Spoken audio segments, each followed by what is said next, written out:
At my sister's wedding, they assigned me to the staff table in the back corner of the ballroom, next to the kitchen doors. My sister Vanessa smiled sweetly and said, "It's just that we needed your seat for people who actually matter." What nobody knew, including my sister or her wealthy in-laws who funded the exclusive celebration, was that I had just finalized the purchase of Rosewood Manor, the historic estate where her dream wedding was taking place. I took my seat without complaint, watching the celebration unfold from the shadows, knowing that by tomorrow morning, I would be the one signing their final invoice. Before we jump back in, tell us where you're tuning in from, and if this story touches you, make sure you're subscribed, because tomorrow I've saved something extra special for you. The ivory envelope arrived on a Tuesday, the expensive cardstock feeling oddly heavy in my hands. I recognized my sister Vanessa's touches immediately. The gold wax seal bearing her soon-to-be married initials, the calligraphy that she'd likely paid someone handsomely to perfect. It had been 14 months since our last conversation. Tense phone call where she'd informed me that our mother was selling our childhood home without consulting either of us. I'd been too busy building my investment firm to fight about it. I slid my finger under the seal and pulled out the matching invitation card. Mr. and Mrs. Harold Reynolds request the honor of your presence at the marriage of their daughter Vanessa Marie Reynolds to Mr. Alexander James Huntington, Saturday, the 30th of May at 4 o'clock in the afternoon, Rosewood Manor. No personal note, no acknowledgement of our estrangement. Just a formal invitation as if I were a distant acquaintance she felt obligated to include. I almost laughed at the irony. Rosewood Manor was the very estate I'd been negotiating to purchase for the past 3 months, though that information wasn't public yet. I set the invitation on my desk beside the acquisition paperwork for the historic property. The timing was almost poetic. My final meeting with the elderly owners, the Blackwoods, was scheduled for tomorrow.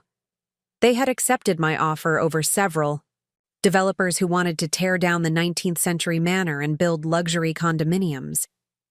I had promised to preserve its legacy while making it financially sustainable, a boutique hotel and event venue that honored its architectural significance. From my corner office on the 34th floor, Chicago's skyline stretched before me in the late afternoon sun. At 36, I had built Hartwell Investments from nothing into a firm managing over $800 million in assets. Not bad for someone who had started with a state university scholarship and a relentless work ethic inherited from our immigrant parents. Vanessa had taken a different path. 4 years younger, she had leveraged her beauty and social skills into a career as a luxury event planner, catering to Chicago's elite. Her engagement to Alexander Huntington, heir to a banking fortune, had been featured in the society pages I never read, but my assistant occasionally flagged for me. Our divergent paths hadn't always created distance. As children, we'd been close despite our different personalities. I was the serious one, obsessed with mathematics and business books borrowed from the library. Vanessa was vibrant and social, collecting friends as easily as I collected academic achievements.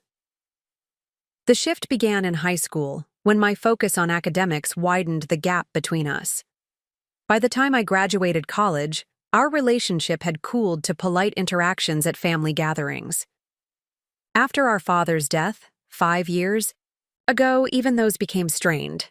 Vanessa had expected an equal inheritance, despite the fact that I had been supporting our parents financially for years while she lived in a luxury apartment subsidized by whatever boyfriend occupied her time. When our father left me his cherished collection of rare books, the only items of significant value he owned, Vanessa's resentment crystallized into something harder to ignore. I picked up my phone and dialed the RSVP number listed on the invitation, half expecting to reach a wedding planner. Instead, Vanessa answered. "Hello, Huntington Reynolds wedding?" "Vanessa, it's Claire," I said, her name feeling strange after so many months of silence. A pause. "Oh, I wasn't sure you'd call." "I received your invitation." I kept my tone neutral, professional. the voice I used in difficult negotiations. And? The familiar edge in her voice was already emerging. I'd like to attend. Another pause. Longer this time. Really? I honestly expected you to decline. You're my sister, Vanessa. Right. Her tone suggested she found this fact inconvenient rather than meaningful. Well, there's something we need to discuss about the seating arrangements. I leaned back in my chair, watching a plane trace its path across the darkening sky. What about them? We're at capacity with Alexander's family and our social circle. The Huntingtons have certain expectations about the guest list. I see. I let the silence stretch, knowing it would compel her to continue. We've had to make some adjustments. You'll be seated at a table near the kitchen with some of the junior event staff and my assistant.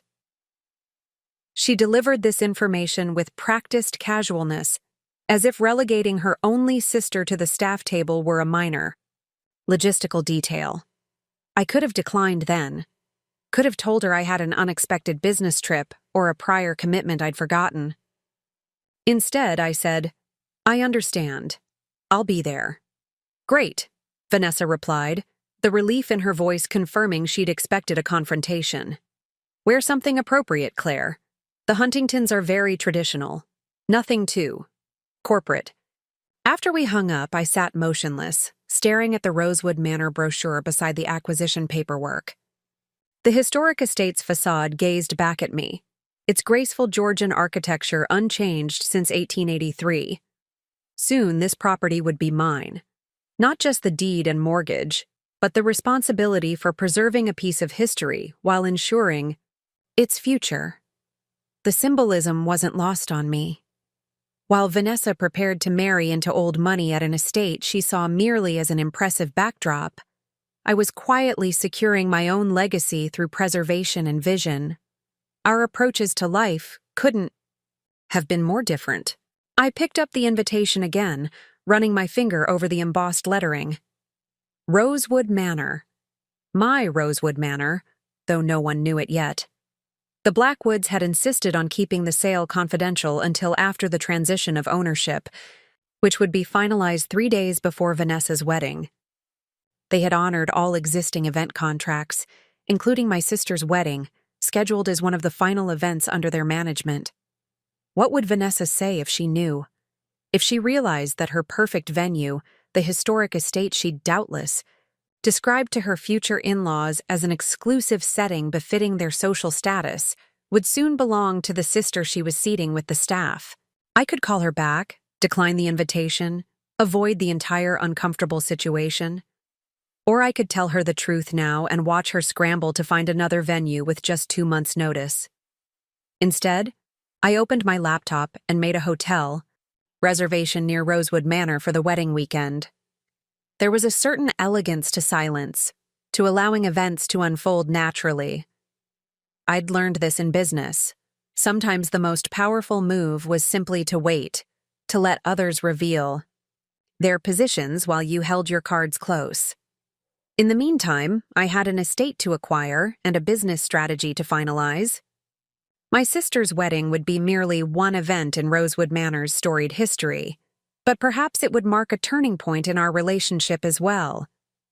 Whether that turn led to reconciliation or permanent estrangement remained to be seen.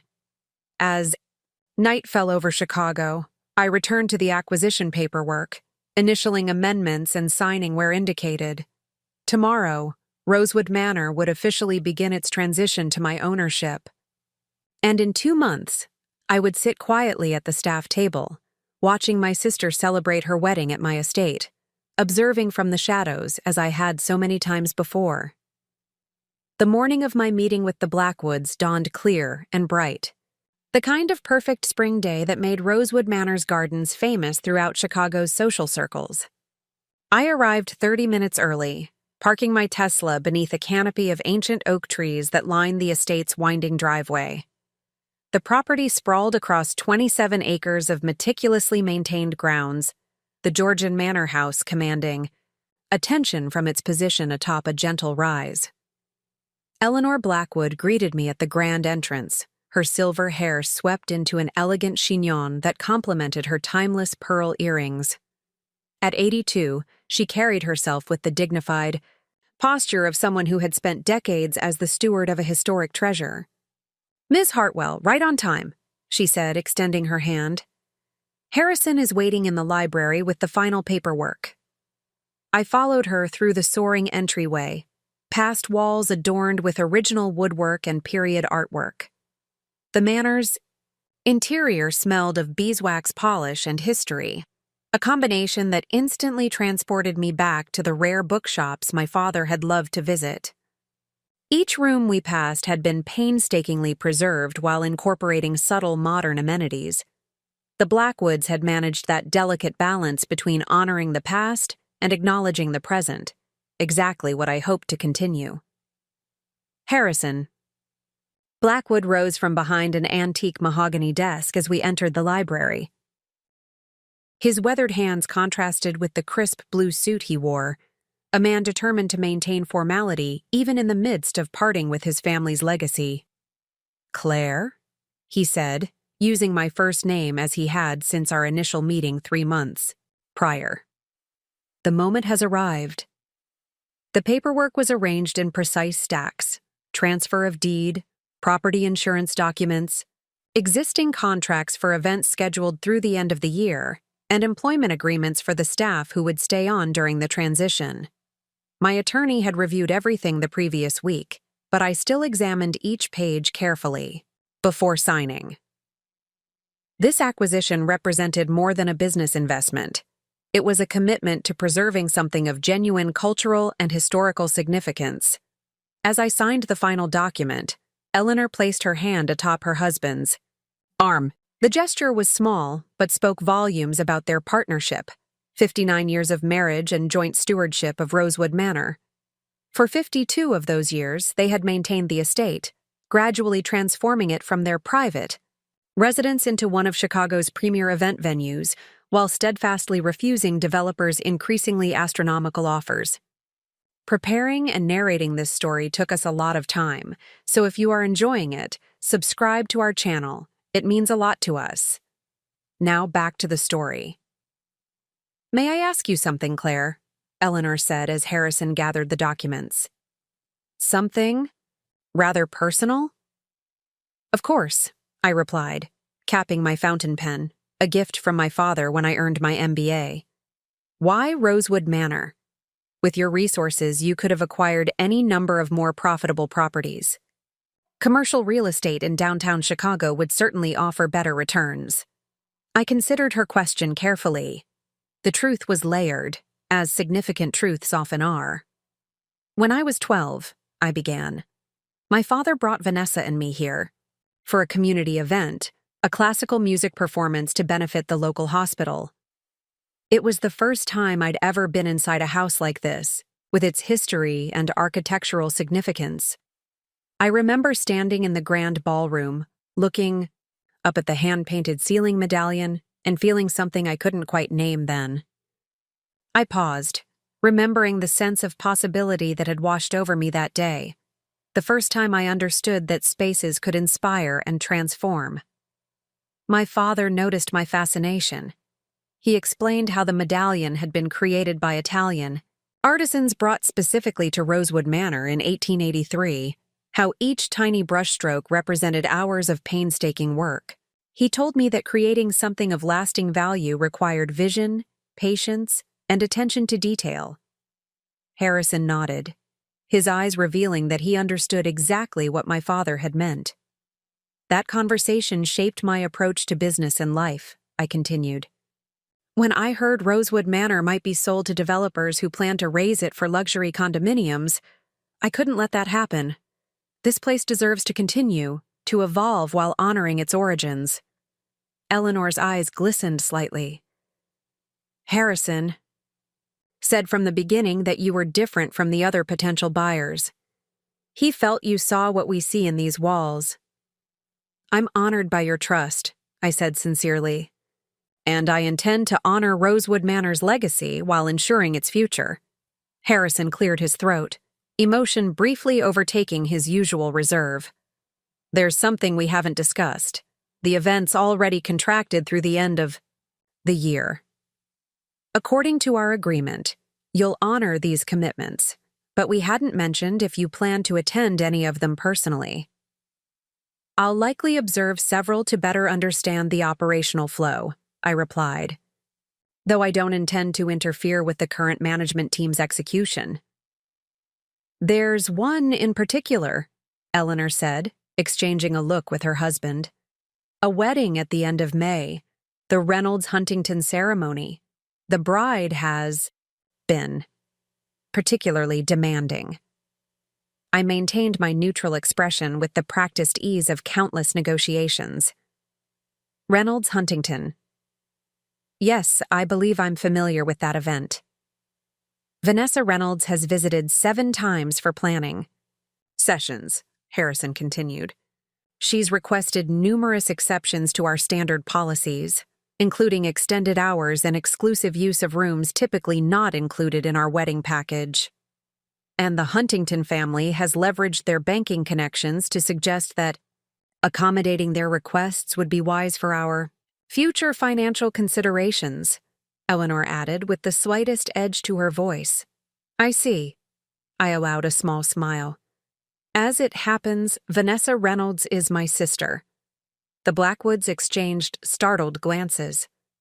Your sister? Eleanor's eyebrows. But she never mentioned. We're not particularly close, I explained, the understatement hanging in the air. And she's unaware of my acquisition of Rosewood Manor. I'd prefer to keep it that way for now. Harrison leaned forward, curiosity overcoming his usual reserve. May I ask why? I considered how to answer. The complete truth involved years of complicated family dynamics, resentments that had calcified over time, and the fundamental difference in how Vanessa and I viewed the world. But the essential truth was simpler. My sister and I have chosen different paths. She values status and appearance. I value substance and legacy. Learning that her carefully selected wedding venue, chosen largely for its exclusivity and impression on her future in-laws, is now owned by her unfashionable older sister would unnecessarily complicate her wedding planning. Eleanor's lips curved into a knowing smile. I see. And will you be attending the wedding? Yes, though not in any official capacity. Vanessa has arranged for me to be seated at what she called a table near the kitchen with junior staff members. Harrison's eyebrows shot up. She's seating her own sister at the staff table? I nodded, finding unexpected amusement in his indignation on my behalf. Apparently, the Huntington family's social connections required priority seating. Well, Eleanor said, standing with surprising vigor for a woman of her age. Perhaps we should give you a tour of your new property, including the area near the kitchen where you'll apparently be enjoying your sister's celebration. The tour lasted nearly 3 hours as the Blackwoods shared not just the physical layout of the estate, but its stories, traditions, and hidden treasures. They showed me secret panels in the library that concealed storage for rare books, explained how the original owner had designed the gardens to feature a different collection of blooms each month of the growing season, and demonstrated the delicate adjustment required for the antique lock on the conservatory doors. When we reached the grand ballroom where Vanessa's reception would be held, Eleanor pointed to a small door discreetly positioned behind a decorative screen. That's the owner's observation room, she explained, unlocking the door to reveal a small space with a perfect view of the entire ballroom. It was originally designed so the lady of the house could observe events without formally participating, allowing her to ensure everything met her standards without obligating her to socialize.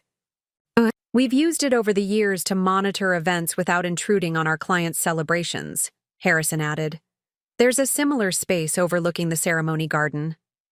I examined the cleverly designed room with its one-way viewing panel. This would allow the owner to see without being seen. Precisely, Eleanor confirmed. though we've always found it more useful for practical oversight than for spying. Of course, I agreed, though my mind immediately considered the possibility of observing Vanessa's wedding undetected, witnessing the moments she never intended for me to see. As our tour concluded in the estate's private office, now my office, Harrison presented me with an intricately carved wooden box. "The keys to Rosewood Manor," he said, opening the box to reveal a collection of antique keys alongside modern security cards.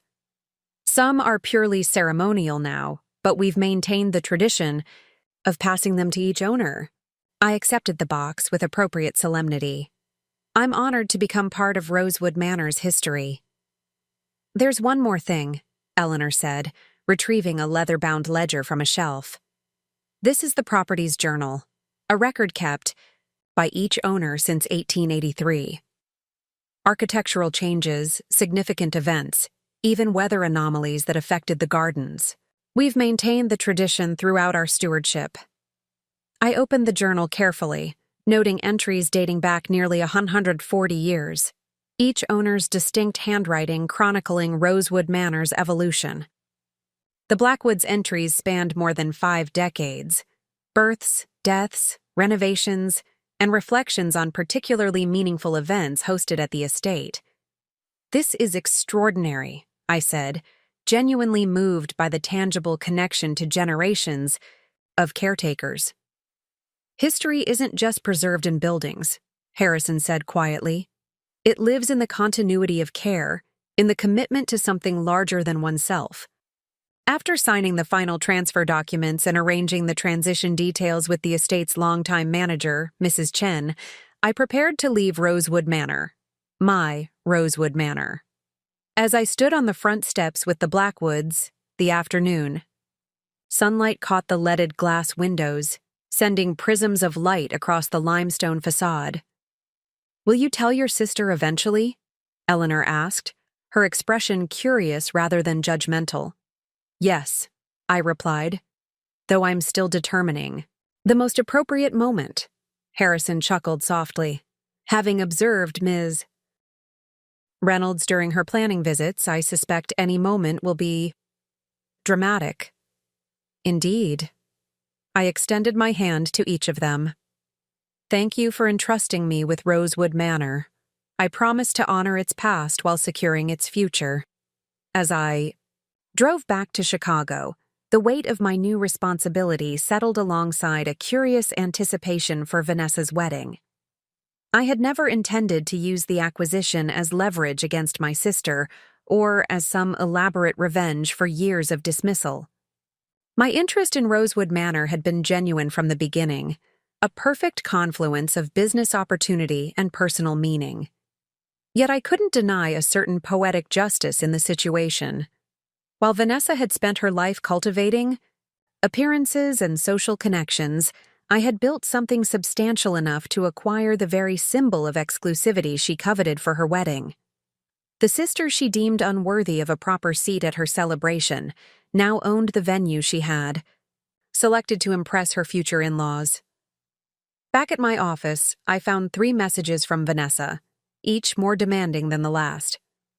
The final one, delivered with her characteristic blend of entitlement and superficial sweetness, requested that I wear something navy or plum, nothing black or gray, it looks too corporate in photos, and reminded me not to bring a guest as they were already stretched beyond capacity with important connections. I did not return her calls immediately. Instead, I spent the evening reviewing the Rosewood Manor business files, familiarizing myself with upcoming events, maintenance, schedules, and staff assignments. When I finally called Vanessa back the next morning, I maintained the fiction that nothing had changed in my circumstances. "I've noted your dress code requirements," I told her, keeping my tone neutral. "Is there anything else I should know? Before the wedding?" "Yes, actually." She sounded distracted, as though simultaneously scrolling through her phone. "We've had to make some additional adjustments to the seating. You'll now be at a table with some of Rosewood's administrative staff. They apparently need to be present but aren't part of the actual celebration. I allowed myself a small smile, invisible through the phone. I see. That's fine, Vanessa.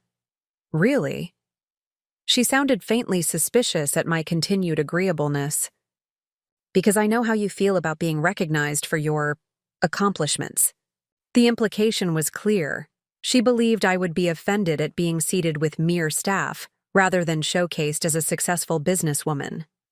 Her fundamental misunderstanding of my values was almost amusing. The wedding is about you. And Alexander, not me, I replied evenly. I'm happy to be seated wherever works best for your arrangements. A brief silence followed, as though my response had disrupted her expected script. Well, good. I'm glad you understand. After confirming a few more details, we ended the call. I turned my attention to a stack of reports on my desk, but my thoughts kept returning to Rosewood Manor and the complex situation I now found myself navigating. Over the next several weeks, I divided my time between my investment firm and discreet visits to Rosewood Manor. I worked closely with Mrs. Chen and the estate staff, learning operational details while planning strategic improvements that would begin after Vanessa's wedding.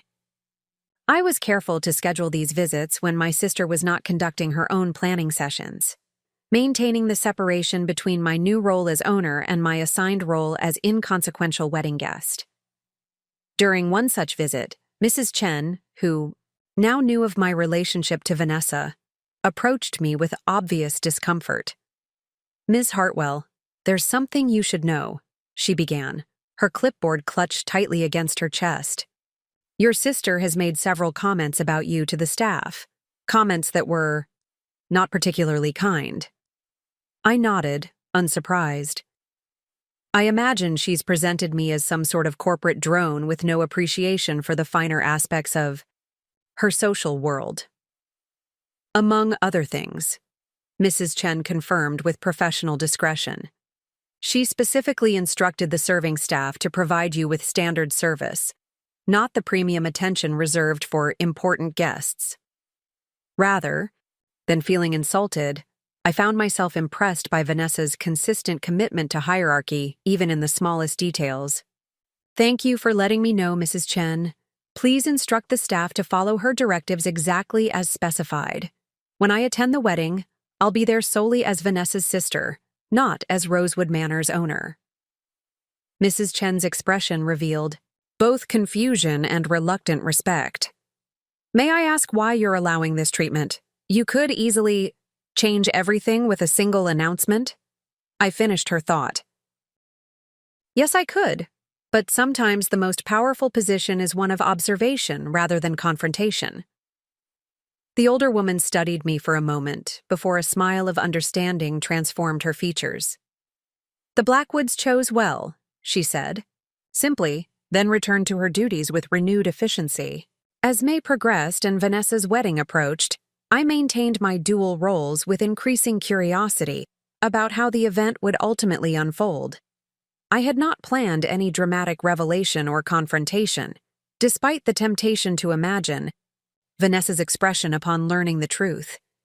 Instead, I focused on preparing Rosewood Manor for its next chapter while allowing my sister her perfect day, however she chose to define perfect. 3 days before the wedding, I received a final confirmation call from Vanessa's assistant, a harried-sounding young woman named Megan.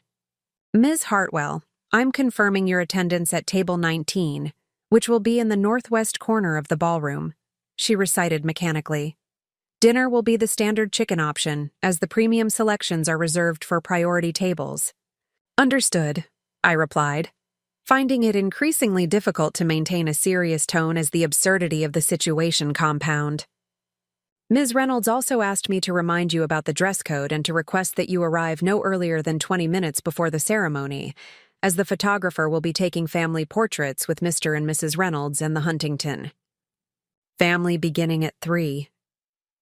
The exclusion was so blatant it bordered on parody. Family portraits that deliberately excluded one family member.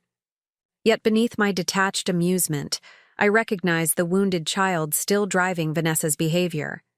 the younger sister who had always felt overshadowed, who had transformed that insecurity into a desperate pursuit of status and validation. "Please, tell Vanessa I'll arrive as requested and look forward to celebrating her special day," I said, meaning it more genuinely than Megan likely realized. The night before the wedding, I stayed late at Rosewood Manor, walking the moonlit grounds alone, after the staff had completed their preparations and departed.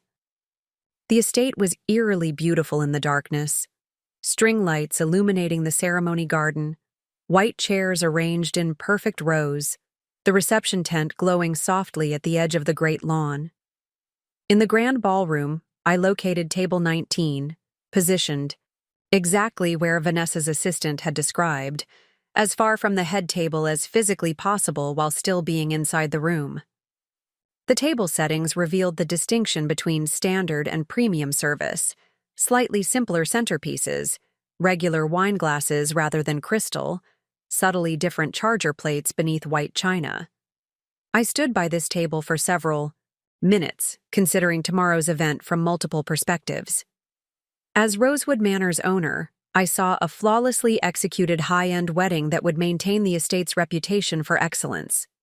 As an estranged sister, I recognized a painful manifestation of family dysfunction wrapped in tulle and orchids, and as simply Claire, the person beneath the professional achievements and family complications, I felt a quiet determination to find some path toward reconciliation, even if Vanessa wasn't yet ready to walk it with me. Before leaving, I visited my office, still sparsely furnished as I'd had limited time to make it my own. On the antique desk sat the leather-bound property journal the Blackwoods had entrusted to me. I opened it to the first blank page after their final entry and picked up a pen, considering what to write as Rosewood Manor's newest steward on the eve of this significant personal and professional intersection. After a moment's reflection, I began to write. May 29th. Tomorrow, my sister Vanessa will be married in the ceremony garden, celebrating with 275 guests in the grand ballroom. She has planned every detail with precision, unaware that Rosewood Manor now belongs to the sister she has seated at table 19, beside the kitchen doors. History is often shaped by such ironies, by the invisible currents that connect people to places in ways they cannot anticipate. My hope for Rosewood Manor is that it continues to be a setting for significant moments, whether joyful or challenging, that ultimately reveal something meaningful about the human experience. Beginning with tomorrow's event, which will surely reveal much about my own family's complicated connections. I closed the journal, turned out the lights, and locked the estate that represented both my business future and the backdrop for tomorrow's personal reckoning. Whatever happened at Vanessa's wedding, Rosewood Manor would stand witness, as it had to 140 years of human triumphs, failures, celebrations, and transformations. I was merely its newest caretaker, temporary steward of something that would outlast all of our family dramas. The morning of Vanessa's wedding arrived with picture-perfect weather, as if Rosewood Manor itself had conspired to provide ideal conditions. Golden sunlight filtered through the century-old oaks, casting dappled patterns across the ceremony garden where white chairs stood in military precision. The air carried the fragrance of peonies and garden roses, Vanessa's chosen flowers, selected for their photogenic qualities rather than their subtle scent. I arrived at precisely 3:40 p.m., adhering to my sister's directive to appear no earlier than 20 minutes before the ceremony. My navy blue dress, selected to comply with her color scheme requirements, was elegant but understated, a Valentino sheath that emphasized quality over flash. I had deliberately chosen something that would allow me to blend into the background, honoring both the letter and spirit of my assigned role as inconsequential attendee. From my car, I could see the photographer directing the family portraits on the manor's grand stone steps. My parents stood awkwardly on one side of Vanessa, their discomfort visible even from a distance. My father, Robert Reynolds, tugged at his formal wear like a man sentenced to temporary imprisonment in fabric. My mother, Elaine, maintained the frozen smile she had perfected through decades of accommodating Vanessa's demands.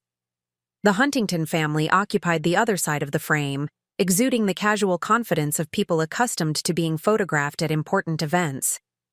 I remained in my car until the portrait session concluded, watching as Vanessa directed everyone with precise instructions about positioning and expressions. Even from a distance, I could see the tension in her movements, the perfectionism that had always driven her, transformed now into a nearly frantic insistence that every detail reflect the flawless image she had constructed. When the photography session dispersed, I emerged from my car and followed other late-arriving guests toward the ceremony garden. A young attendant with a tablet checked names against the guest list. Claire Hartwell, I provided when I reached him. He scanned his tablet, his expression shifting subtly. Ms. Hartwell, yes. You're assigned to special seating. His diplomatic phrasing amused me. Table 19, near the kitchen. For the reception, yes. Where should I sit for the ceremony? He gestured vaguely toward the back rows. The coordinator said the last 3 rows are for general seating. Thank you. I moved toward the indicated area, selecting a seat in Mia. The very last row, at the end of the aisle. From this position, I could observe everyone while remaining largely unnoticed, a lifetime of practice condensed into strategic placement. The ceremony garden filled quickly as the Huntingtons' extensive social circle claimed their reserved seats. I recognized several prominent Chicago families, a state senator, and at least 2 CEOs of Fortune 500 companies. Vanessa had clearly leveraged Alexander's connections to create exactly the high-profile event she had always craved. At precisely 4 p.m., the string quartet began playing Pachelbel's canon, signaling the start of the procession. 6 bridesmaids in identical blush gowns paraded down the aisle, each escorted by a groomsman in traditional black. The maid of honor, a Asiatic woman I vaguely recognized as Vanessa's college roommate, followed, carrying a bouquet nearly identical to what I imagined the bride's would be. Alexander appeared from a side entrance with the officiant, taking his position beneath an archway, draped with white orchids and greenery. His expression was one of polite anticipation, pleasant but contained, like someone preparing to close an important business deal. The music shifted to the traditional bridal march, and the assembled guests rose as Vanessa appeared on our father's arm. I had to admit she looked stunning. Her custom Vera Wang gown caught the afternoon light perfectly, the delicate beadwork creating an ethereal shimmer with each step. Her dark hair was swept into an elaborate updo, secured with what appeared to be genuine pearl pins. As she processed past my row, Vanessa's gaze swept across the assembled guests, her practiced smile never wavering. If she noticed me at the end of the last row, she gave no indication. Our father, however, met my eyes briefly, a flicker of apologetic recognition passing between us before he returned his attention to the solemn task of delivering his younger daughter to her carefully selected future.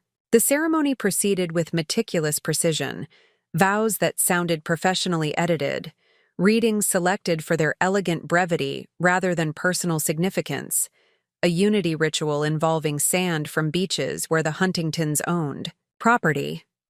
Throughout, I observed not just the couple but the assembled guests, noting the calculated nature of every detail.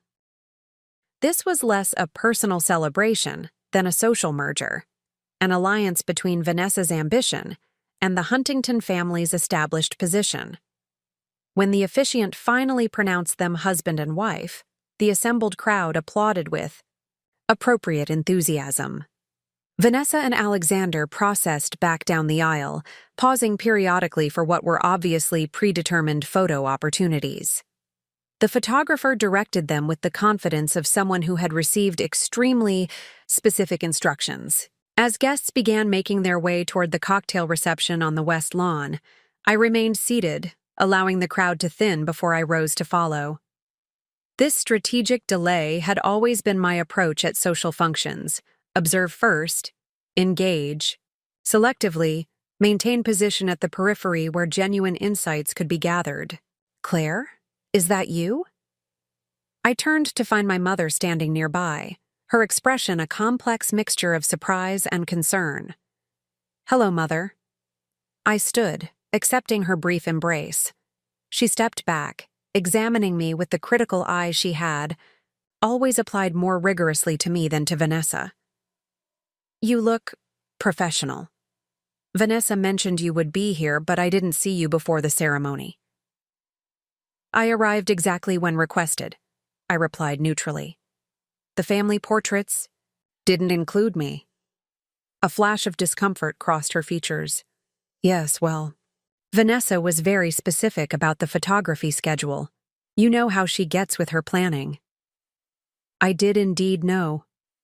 My sister's controlling tendencies had been evident from childhood, manifesting first in elaborate rules for her dolls and tea parties, evolving into exhaustive social hierarchies in high school, and ultimately transforming into her career as an event planner, where her obsession with status and appearance became a marketable skill.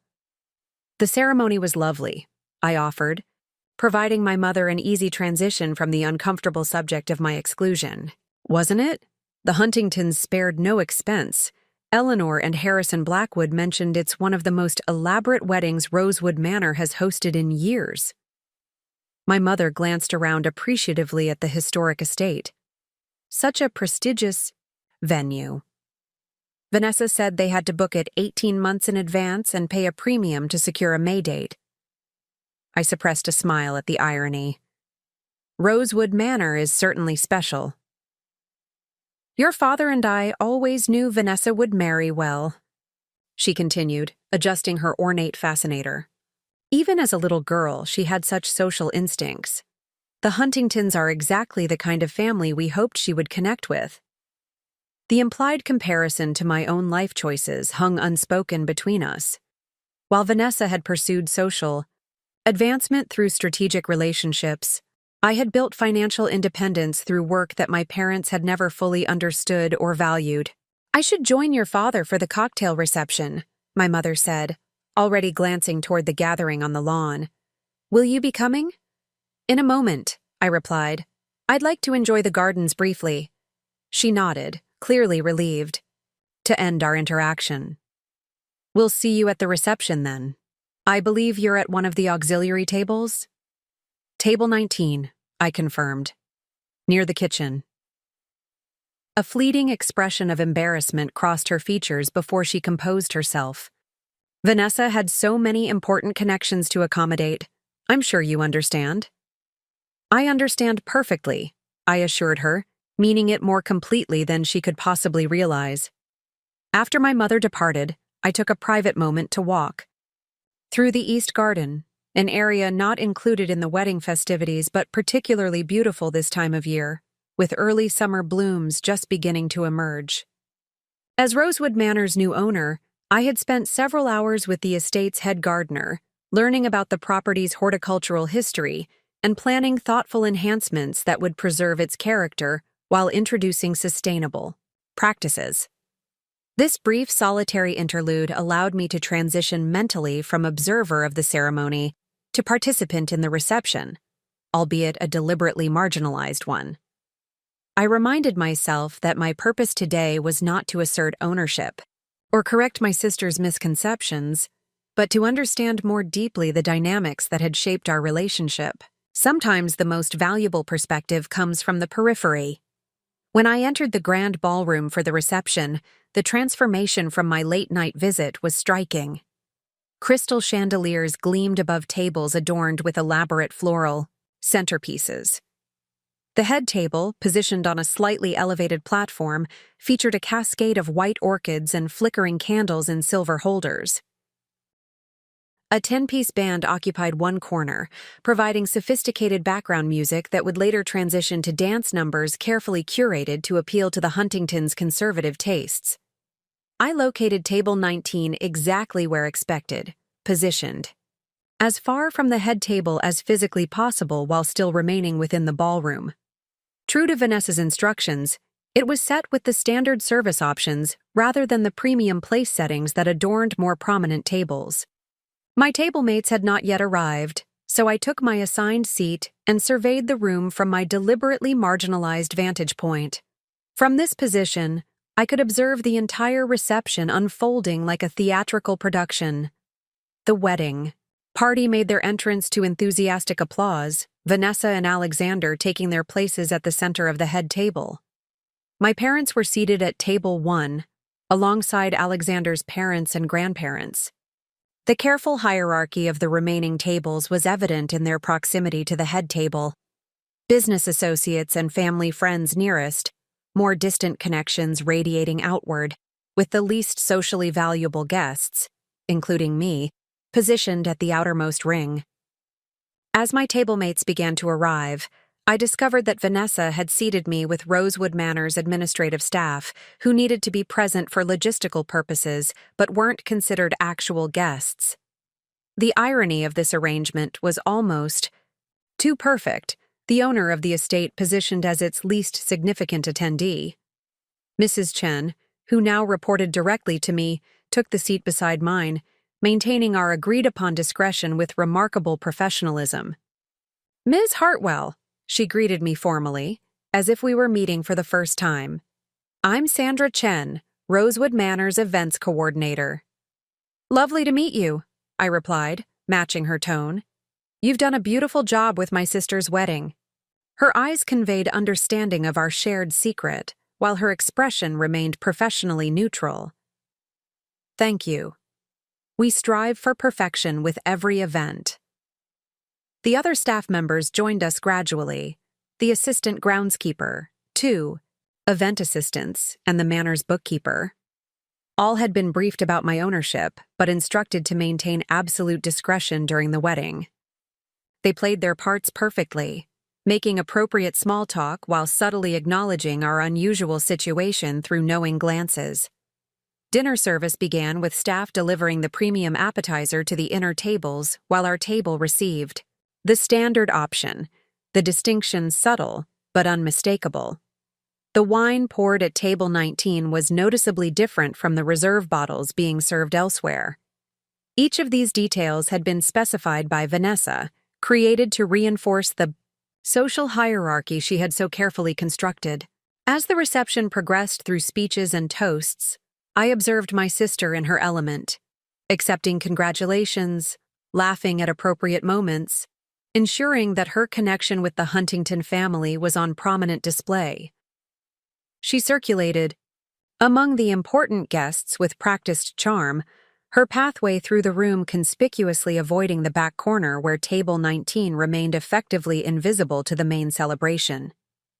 During a brief lull in the proceedings, Mrs. Chen leaned toward me slightly. "The staff has been taking bets," she murmured. "On what?" I asked, intrigued. "On whether you'll reveal yourself as the owner before the night ends." Her expression remained composed, but I detected amusement in her eyes. "The groundskeeper has $20 on a dramatic announcement during the toasts." I smiled. "And what did you bet?" "That you would maintain your cover throughout the entire event," she replied. "I suspected you were playing a longer game." "Your insight serves you well, Mrs. Chen," I acknowledged, though I admit the groundskeeper's scenario holds a certain temptation. Our conversation was interrupted as the band announced the first dance. Vanessa and Alexander took the floor, executing a clearly rehearsed waltz with technical precision if not particular warmth. I watched my sister's face during this performance, the careful maintenance of her camera-ready smile, the hyper-awareness of being observed, the subtle corrections she made to Alexander's positioning to ensure they presented the perfect angle to the photographer. Following the first dance, the father-daughter dance brought my father to the floor with Vanessa. Their dance revealed more genuine connection, with moments where Vanessa briefly relaxed into the kind of spontaneous smile I remembered from our childhood. For all her careful curation of appearance, she did love our father, perhaps the one authentic relationship she maintained without strategic calculation. As dinner concluded and the formal reception transitioned to more casual celebration, I decided to visit one of the observation rooms Eleanor Blackwood had shown me during our tour. Excusing myself from table 19, I slipped discreetly through a service corridor that connected to the hidden owner's viewpoint behind the ballroom. The small room offered a perfect vantage point through its one-way viewing panel. From here, I could observe the entire reception without being seen, watching interactions unfold naturally without the performative aspects people adopt when they know they're being observed. What I witnessed in the following hour provided insights I would have missed as a visible participant. I saw Vanessa in unguarded moments, the flash of irritation when a guest spilled champagne near her dress, the genuine laughter when Alexander whispered something in her ear, the momentary exhaustion that crossed her features when she thought no one was watching. I observed my parents navigating their roles with the practiced coordination of a long-married couple, my father deflecting conversations that might make my mother uncomfortable, my mother smoothing over my father's occasional social awkwardness. They functioned as a unit despite their different temperaments, a realization that made me reconsider aspects of my childhood from a more mature perspective. Most revealing were the interactions between Vanessa and her new mother-in-law, Marguerite Huntington. When they believed themselves unobserved, the tension between them became evident. Subtle power struggles disguised as pleasantries, territorial, markers established through seemingly innocuous comments about the wedding planning process. It became clear that Vanessa's achievement in marrying into the Huntington family would come with challenges she perhaps hadn't fully anticipated. As I watched these dynamics unfold, I felt a shift in my perspective on the entire situation. My sister's elaborate social machinations, including my relegation to table 19, suddenly seemed less like deliberate cruelty and more like the defensive maneuvers of someone desperately insecure about her place in the world she so badly wanted to inhabit. The realization didn't excuse her behavior, but contextualized it in a way that softened my reaction. Vanessa had always equated worth with social position, value with visibility. From her perspective, placing me at the staff table wasn't merely about making room for more important guests. It was about maintaining the narrative that had defined her identity, that she was the Reynolds daughter who had successfully navigated social advancement while I remained oblivious to such matters. I left the observation room with a clearer understanding of what I wanted to accomplish through my ownership of Rosewood Manor and my relationship with my sister. The easy path would be dramatic revelation, claiming ownership at a strategic moment that would force Vanessa to acknowledge her miscalculation. But such a move would only reinforce the competitive dynamic that had damaged our relationship for years. The wiser path required patience and perspective, allowing this day to remain Vanessa's while laying groundwork for a more honest connection in the future. My ownership of Rosewood Manor wasn't leverage to be deployed against my sister, but rather an opportunity to create a neutral territory where our relationship might eventually be renegotiated on more authentic terms. I returned to the ballroom as the celebration reached its peak, the dance floor now crowded with guests enjoying themselves with the uninhibited energy that emerges when formal proceedings conclude and genuine celebration begins. From my position, near the back of the room, I spotted Vanessa in animated conversation with several bridesmaids, her perfect posture finally relaxed after hours of carefully managed appearance. For a moment, I glimpsed the sister I remembered from childhood, the girl who had approached life with enthusiastic determination before that quality hardened into status-seeking perfectionism. Beneath the carefully constructed social persona, aspects of that authentic Vanessa still existed, glimpses of genuine joy breaking through the calculated performance. My father appeared beside me unexpectedly, 2 glasses of champagne in hand. He offered one to me wordlessly, and we stood together observing the celebration for several moments before he spoke. "I should have insisted you be seated with family," he said finally, his voice carrying the gruff discomfort he always displayed when addressing emotional matters. "It's all right, Dad," I assured him. Vanessa needed to arrange things her way. He frowned, the expression deepening the lines on his weathered face. She's always been determined to prove something. Even as a little girl, everything had to be perfect, had to impress everyone. I never understood where that came from. "We're different people," I said simply. We always have been. Too different, maybe. He sighed, watching Vanessa laugh with her new husband. I'm proud of you both, you know, just in different ways. Coming from my reticent father, this statement represented significant emotional disclosure. I felt a surprising tightness in my throat as I considered how rarely we had spoken about such matters. I know, Dad. He cleared his throat, clearly reaching his limit for emotional expression. Here the Blackwoods sold Rosewood Manor recently. Shame. They've owned it for generations. I took a careful sip of champagne, considering my response. Change isn't always negative. The right owner will preserve what makes Rosewood Manor special while ensuring its future. Hope you're right. He glanced around the ballroom appreciatively. Beautiful place. History in these walls. We stood in companionable silence, watching the celebration from our position at the periphery. After a few minutes, he squeezed my shoulder awkwardly, his version of an embrace, and returned to my mother's side at table 1. As the evening progressed, I remained largely unnoticed at the margins of the celebration, observing, reflecting, occasionally engaging in conversation, with staff members who now worked for me though they maintained our agreed-upon discretion.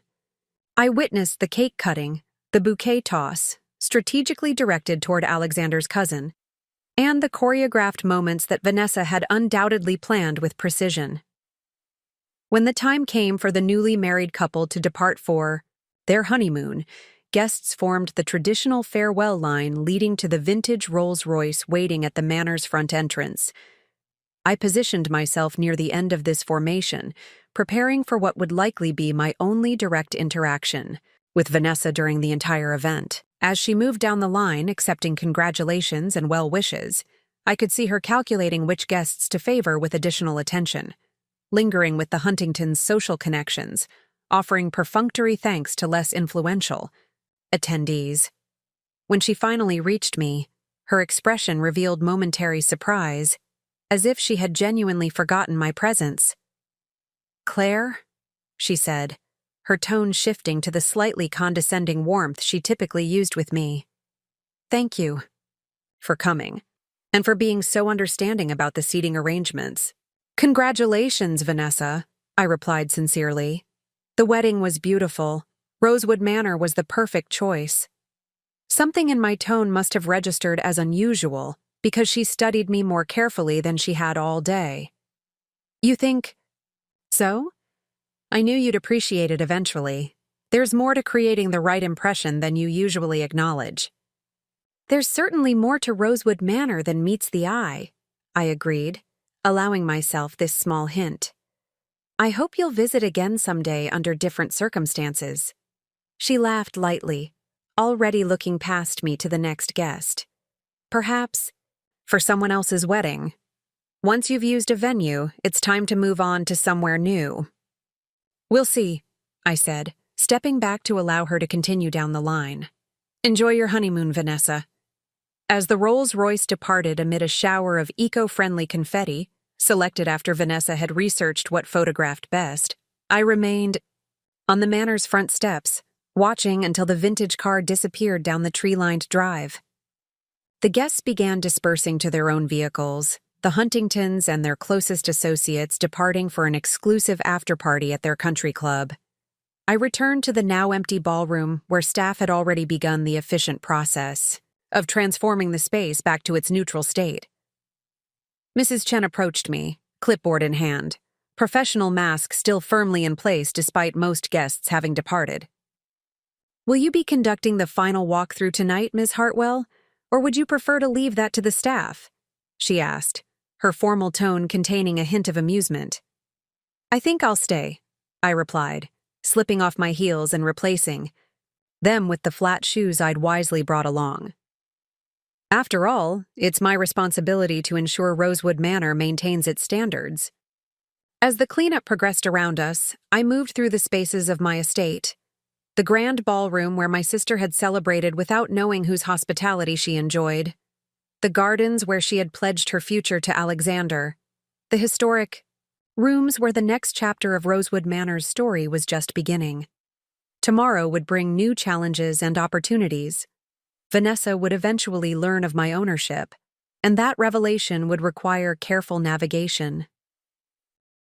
But tonight, in the quiet aftermath of celebration, I found unexpected peace in the complexity of our situation, in the knowledge that true success isn't measured by seating assignments or social hierarchies, but by the substance we build and the legacy we create.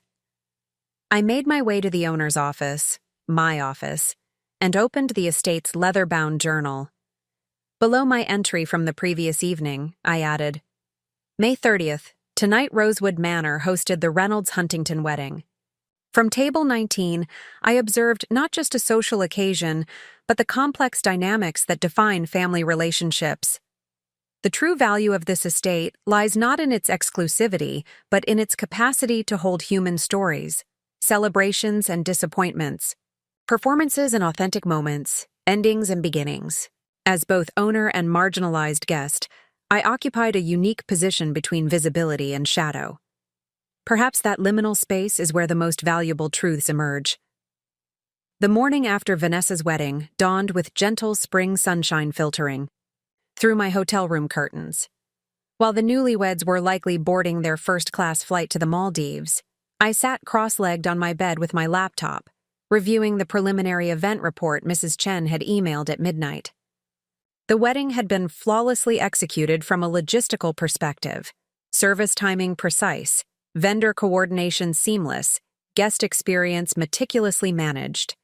Rosewood Manor's reputation for excellence remained intact. My phone chimed, with a text from my father. Heading back to St. Louis this morning. Good seeing you yesterday, Claire. Let's talk soon.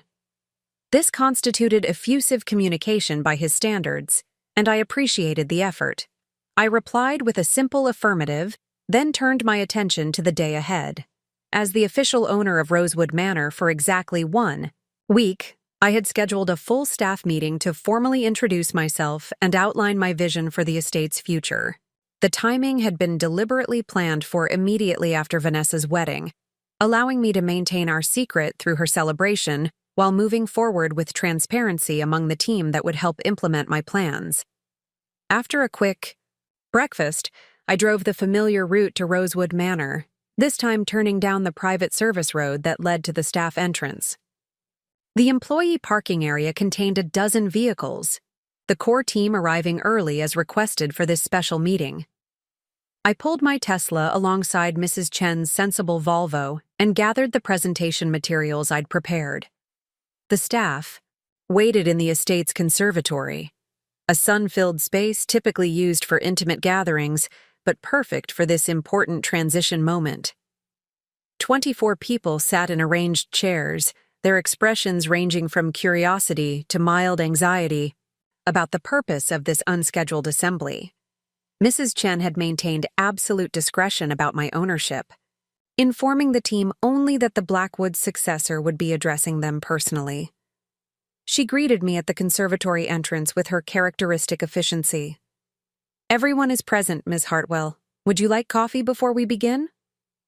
Thank you, but I'm fine. I surveyed the assembled staff, groundskeepers, event coordinators, housekeeping specialists, maintenance personnel, culinary team leaders, and administrative staff. Many had worked at Rosewood Manor for decades under the Blackwood's stewardship. Their institutional knowledge was an invaluable asset I intended to honor and preserve. I appreciate you all coming in the day after such a significant event, I began, taking my position at the front of the room. I recognize many of you worked late into the night to restore the estate after the Reynolds-Huntington wedding. Several staff members nodded, their weariness visible despite professional composure. For those who don't recognize me, my name is Claire Hartwell. Some of you may have seen me at yesterday's wedding. I was seated at table 19 with the administrative staff. Murmurs rippled through the room as connections formed. The bookkeeper who had sat beside me at the wedding raised her eyebrows in surprise. What you may not know is that I'm also the new owner of Rosewood Manor. The announcement created exactly the stir I'd anticipated: surprised expressions, whispered comments, questioning glances between colleagues. I allowed the moment to breathe, giving them space to process this unexpected revelation. I finalized the purchase from Eleanor and Harrison Blackwood 1 week ago, with their complete confidence that I would maintain Rosewood Manor's legacy while ensuring its future viability. I chose not to announce my ownership before yesterday's event for personal reasons. The bride, Vanessa Reynolds, is my sister. This disclosure elicited more pronounced reactions. Several staff members who had interacted with Vanessa during her planning process exchanged meaningful glances. I didn't need to elaborate on the irony. They had witnessed my sister's behavior firsthand. I'm sharing this with you now because Rosewood Manor's success has always depended on the dedication and discretion of its staff. The Blackwoods created something extraordinary over their 52 years of stewardship, and that achievement rests largely on the foundation of your collective expertise. I moved across the front of the room, making eye contact with different team members as I outlined my vision for Rosewood Manor's next chapter. I explained my commitment to preserving the estate's historical significance while implementing thoughtful innovations to ensure its sustainability, both environmental and financial. My background is in investment management, but my passion is for creating lasting value through thoughtful stewardship. Rosewood Manor represents not just a business acquisition, but a cultural and historical responsibility I take very seriously. For the next hour, I presented specific plans: restoring the original textile draperies in the grand ballroom, installing discrete solar capacity to reduce energy costs, expanding the culinary garden to support farm-to-table dining options, establishing an educational program about the estate's architectural significance. These changes will be implemented gradually, with respect for tradition, and in consultation with those whose expertise far exceeds my own in specific operational areas. I gestured toward the assembled staff. Many of you have dedicated decades to Rosewood Manor. That institutional knowledge is irreplaceable, and I intend to honor it. As I concluded the formal presentation, I opened the floor for questions. After an initial hesitation, hands began to rise. The questions revealed the staff's primary concerns: job security, operational continuity, event scheduling, and whether the estate would remain true to its established character. I addressed each inquiry directly, emphasizing my commitment to maintaining the core team while creating opportunities for growth. When no further questions emerged, I made a final important point. About yesterday's wedding, I want to thank each of you for maintaining discretion about my ownership. My sister chose Rosewood Manor for its prestige and exclusivity, unaware of my connection to the property. I preferred to let her enjoy her celebration without that complication. Mrs. Chen spoke up, voicing what others were clearly thinking. May I ask when you plan to inform your sister about your ownership? A fair question, I acknowledged. Vanessa and Alexander will be honeymooning in the Maldives for 3 weeks. Upon their return, they're scheduled to attend the formal thank you dinner that Rosewood Manor traditionally hosts for wedding clients. That seems an appropriate moment for the revelation. Nods of approval circulated through the group. The estate's tradition of hosting an intimate dinner for each wedding couple approximately 1 month after their celebration was a distinctive touch the Blackwoods had established decades earlier, a chance to thank clients personally while sharing professional photographs in Rosewood Manor's intimate dining room. Until then, I would appreciate your continued discretion should you encounter family members or wedding guests. I prefer Vanessa hear this news directly from me rather than through Chicago's social grapevine. With formal business concluded, I invited the staff to join me for a catered lunch in the summer pavilion, an opportunity for more casual conversation and relationship building.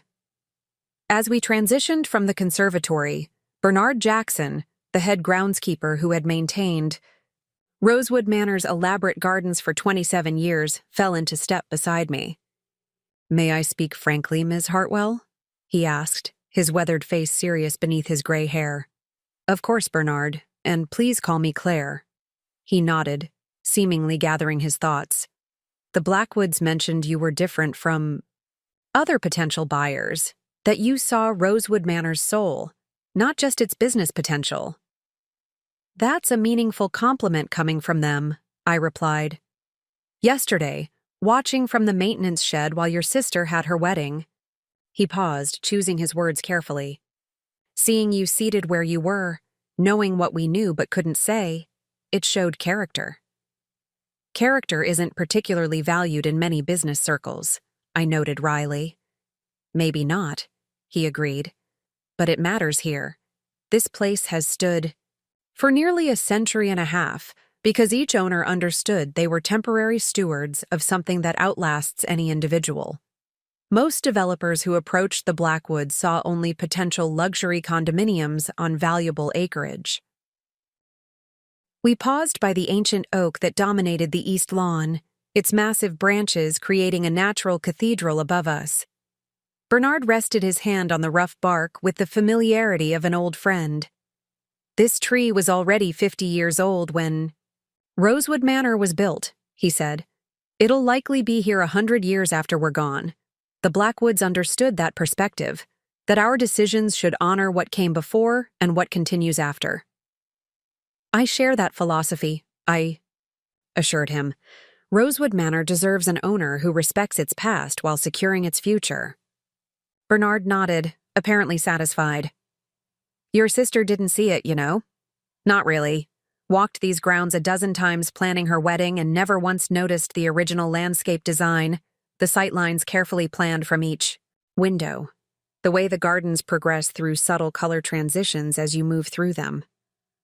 Vanessa sees what serves her purposes, I acknowledged without rancor. She always has.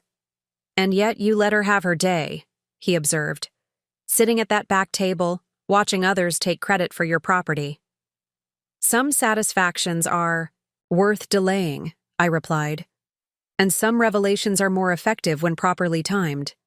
Bernard chuckled, a deep rumble that suggested he thoroughly approved of this perspective. The staff has a pool going, you know, on how your sister will react when she learns the truth. Yes, Mrs. Chen mentioned it yesterday. What's the consensus? Split decision. Half think she'll be furious at being outmaneuvered. Half think she'll immediately try to leverage your ownership for future social events. I laughed, appreciating the accuracy of both predictions. I suspect elements of both responses. Vanessa is nothing if not adaptable when social advantage is at stake. The rest of the afternoon passed in productive conversation with various staff members, learning about operational details from those who manage them daily, discussing potential improvements, and beginning to form the working relationships that would define Rosewood Manor's next chapter. By late afternoon, I had relocated to the owner's office to review upcoming event contracts. The estate maintained a busy schedule, with 3 weddings, 2 corporate retreats, and a charity gala planned for the next month alone. Each reservation had been confirmed during the Blackwoods' ownership, but would now be executed under my stewardship. A knock at the office door interrupted my review. Mrs. Chen entered with a slender file folder. The professional photographs from yesterday's wedding have been delivered by courier, she explained. The photographer completed the expedited processing, as requested by Ms. Mrs. Huntington. Thank you. I accepted the folder, curious despite myself. That was remarkably fast. Your sister paid a substantial premium for 24-hour delivery of preview images. The complete collection will follow in 2 weeks. Mrs. Chen's tone remained professional, though I detected a hint of judgment about the extravagance of this rush order. Would you like me to forward these to the newlyweds? She inquired. No, thank you. They're on their honeymoon and likely disconnected from regular communications. Please file these with the event documentation. We'll share them at the thank you dinner as usual. After Mrs. Chen departed, I found myself opening the folder despite my initial intention to set it aside. The photographs captured Vanessa's wedding with the polished perfection she had undoubtedly demanded, each image composed to showcase the event's elegance and exclusivity. I noted with interest that I appeared in exactly one photograph, a wide-angle shot of the ceremony where my position in the last row made me barely visible. This absence wasn't coincidental. Vanessa had likely provided specific instructions about which guests to feature prominently in the documentation of her perfect day. As I closed the folder, my phone chimed with an incoming email notification. The sender's name, Marguerite Huntington, my new sister-in-law's mother, immediately captured my attention. The subject line read simply, "Regarding Rosewood Manor." I opened the message with curiosity. "Ms. Hartwell, it has come to my attention through business associates that you have recently acquired Rosewood Manor. As this property hosted my son Alexander's wedding to your sister yesterday, I find the lack of disclosure regarding your ownership during the planning process deeply troubling. The Huntington family has maintained certain social standards for generations, including absolute transparency in business matters that might affect family events. Your decision to conceal your connection to Rosewood Manor while attending Alexander and Vanessa's wedding raises serious concerns about your professional ethics and personal integrity. I would appreciate an explanation at your earliest convenience." James Huntington, my husband, sits on the board of several financial institutions and believes this matter warrants discussion. Regards, Marguerite Huntington. The thinly veiled threat was impossible to miss. Marguerite was essentially suggesting that her husband could create professional difficulties for me if my explanation proved unsatisfactory. The Huntington family's banking connections were indeed extensive, though their influence in investment circles was more limited than Marguerite likely believed. More interesting than the threat was the timing. Vanessa and Alexander had departed for their honeymoon early that morning, which meant Marguerite had discovered my ownership through other channels and chosen to contact me directly rather than informing her son or new daughter-in-law. This development added an unexpected complication to my planned timeline for revealing the truth to Vanessa. If Marguerite knew, the information would inevitably circulate through Chicago's social circles despite my request for staff discretion. The Huntingtons' extensive connections ensured that news of this nature, rich with potential for gossip, would travel quickly. I considered my response options carefully. A defensive reply would only reinforce Marguerite's perception that I had something to apologize for. An overly detailed explanation might seem like justification for actions that required none, and ignoring the message entirely would likely escalate the situation unnecessarily. After thoughtful consideration, I composed a response that addressed her concerns directly while maintaining appropriate boundaries. "Mrs. Huntington, thank you for your message.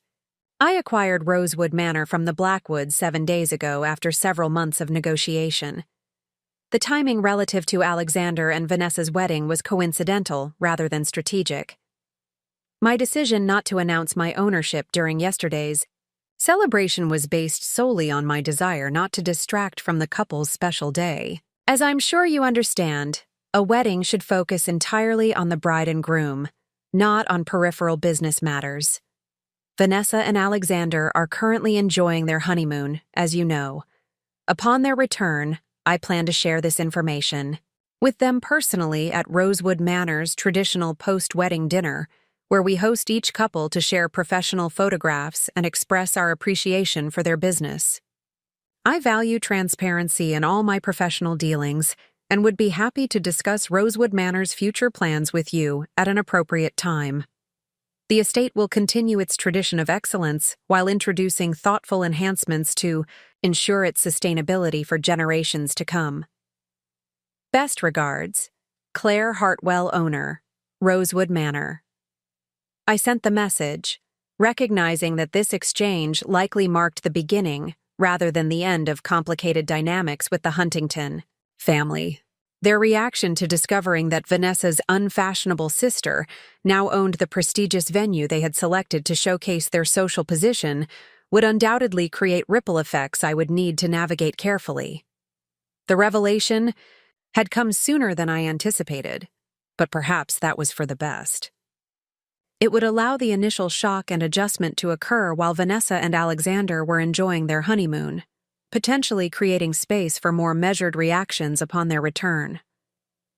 As evening approached, I completed the necessary paperwork, then took a leisurely walk through Rosewood Manor's gardens. The property felt different now that I had officially introduced myself to the staff as its owner, less like a business acquisition and more like a living entity I had committed to, nurturing. The sun was setting as I reached the ceremony garden where Vanessa had exchanged vows just 24 hours earlier. Workers had already removed all evidence of the wedding, chairs, floral arrangements, and decorative elements, returning the space to its natural elegance. Nature had reclaimed its dominance, erasing human celebration with efficient indifference. My phone vibrated with another notification, a text message from my mother. "Marguerite Huntington just called. Says you bought Vanessa's wedding venue? Is this true? Call me." So it began. The carefully controlled revelation I had planned was now accelerating beyond my timeline. News of my ownership would spread through family channels and social networks, reaching Vanessa through indirect means unless I intervened proactively. After a moment's consideration, I called my mother directly. "Claire?" She answered immediately, her voice tight with confusion. "What's going on? Marguerite Huntington says you purchased Rosewood Manor without telling anyone." "That's partially accurate," I replied calmly. "I acquired Rosewood Manor last week from the Blackwoods after several months of negotiation. The timing relative to Vanessa's wedding was coincidental." "But why wouldn't you tell us? Especially Vanessa. She spent months planning that wedding." "I planned to tell Vanessa when she returned from her honeymoon," I explained. "I didn't want to distract from her celebration or create unnecessary drama during what should have been her special day." My mother was silent for a moment, processing this information.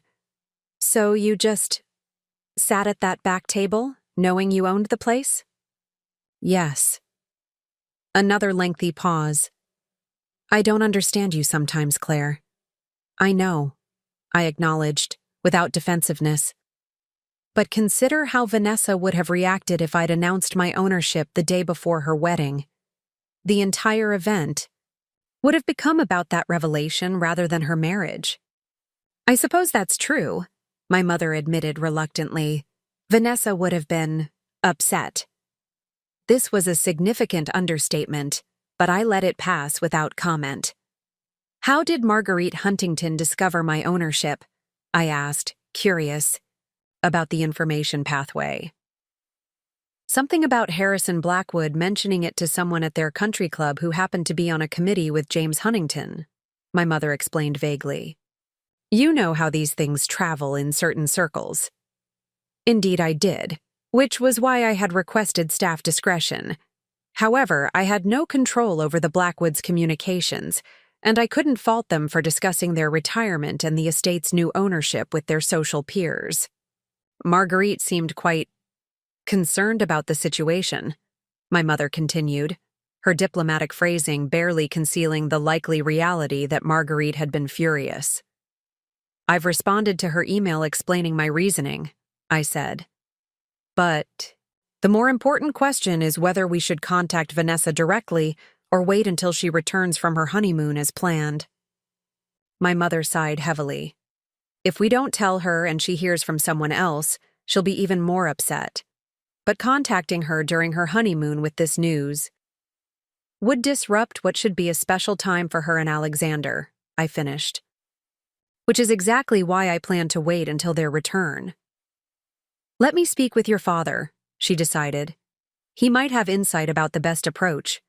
In the meantime, perhaps you could ask the Huntingtons to maintain discretion until the newlyweds return?" "I'll suggest it," I agreed, though I suspected Marguerite Huntington had already shared this juicy information with her closest confidants.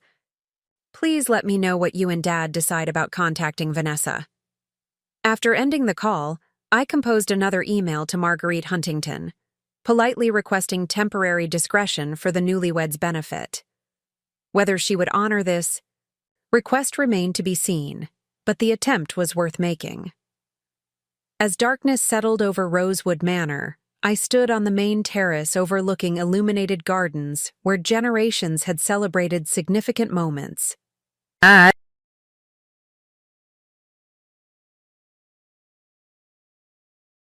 Didn't take any sets at the Vanemiel Trotro Utst the handmade in Minchit. At the key had a deputy, he scored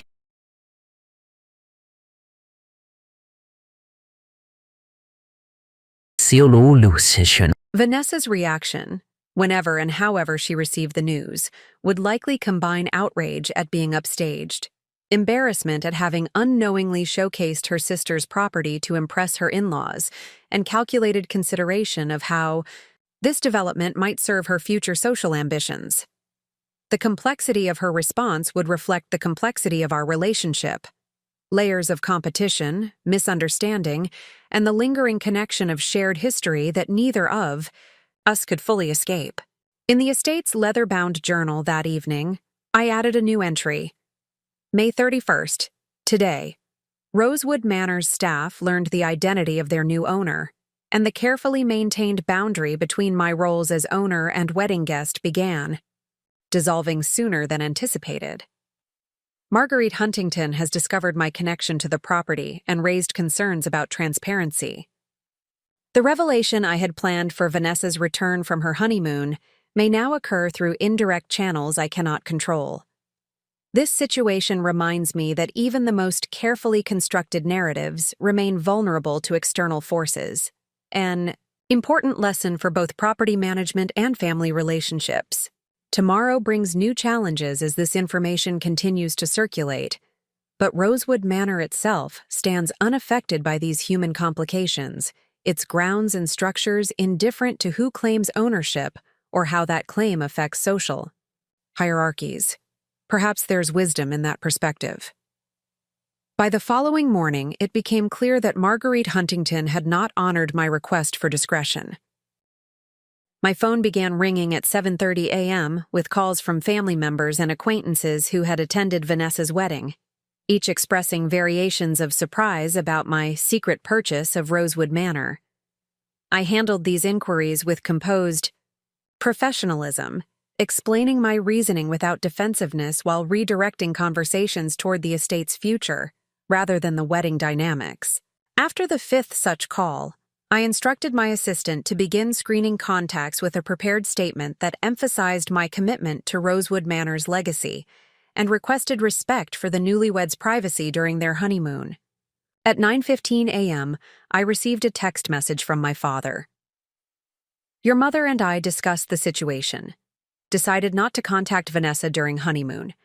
Better she enjoys this time without complications. We'll support you when she returns and learns the truth. Proud of how you're handling this.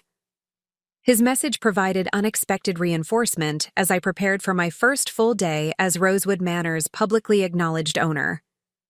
I had scheduled meetings with the estate's financial advisor, insurance representative, and marketing consultant, the external partners whose expertise would support my vision for the property's evolution. As I drove through Chicago's morning traffic toward Rosewood Manor, my phone rang with a call from Eleanor Blackwood. I connected it through my car's system. Claire, dear. Eleanor's voice emerged with characteristic directness. I owe you an apology. Harrison mentioned your acquisition of Rosewood Manor during a conversation at the Lakeside Club yesterday. We had no idea the information would travel so quickly to the Huntington family. Please don't concern yourself, Eleanor, I assured her. The information would have emerged eventually. The timeline has simply accelerated. Nevertheless, I regret any complications this may cause with your sister. Harrison is particularly distressed about the situation. There's no damage done, I said. Vanessa and Alexander are enjoying their honeymoon, unaware of developments here. By the time they return, the initial reactions will have settled into something more manageable. Eleanor chuckled softly. You have a remarkable perspective, Claire. Most people in your position would be far less composed about such a significant revelation being handled by others. I learned long ago that controlling information flow in interconnected social circles is rarely possible, I replied. Better to focus on managing my response than lamenting the inevitable. After assuring Eleanor once more that I harbored no ill feelings about the situation, I concluded our call as I turned onto Rosewood Manor's tree-lined drive.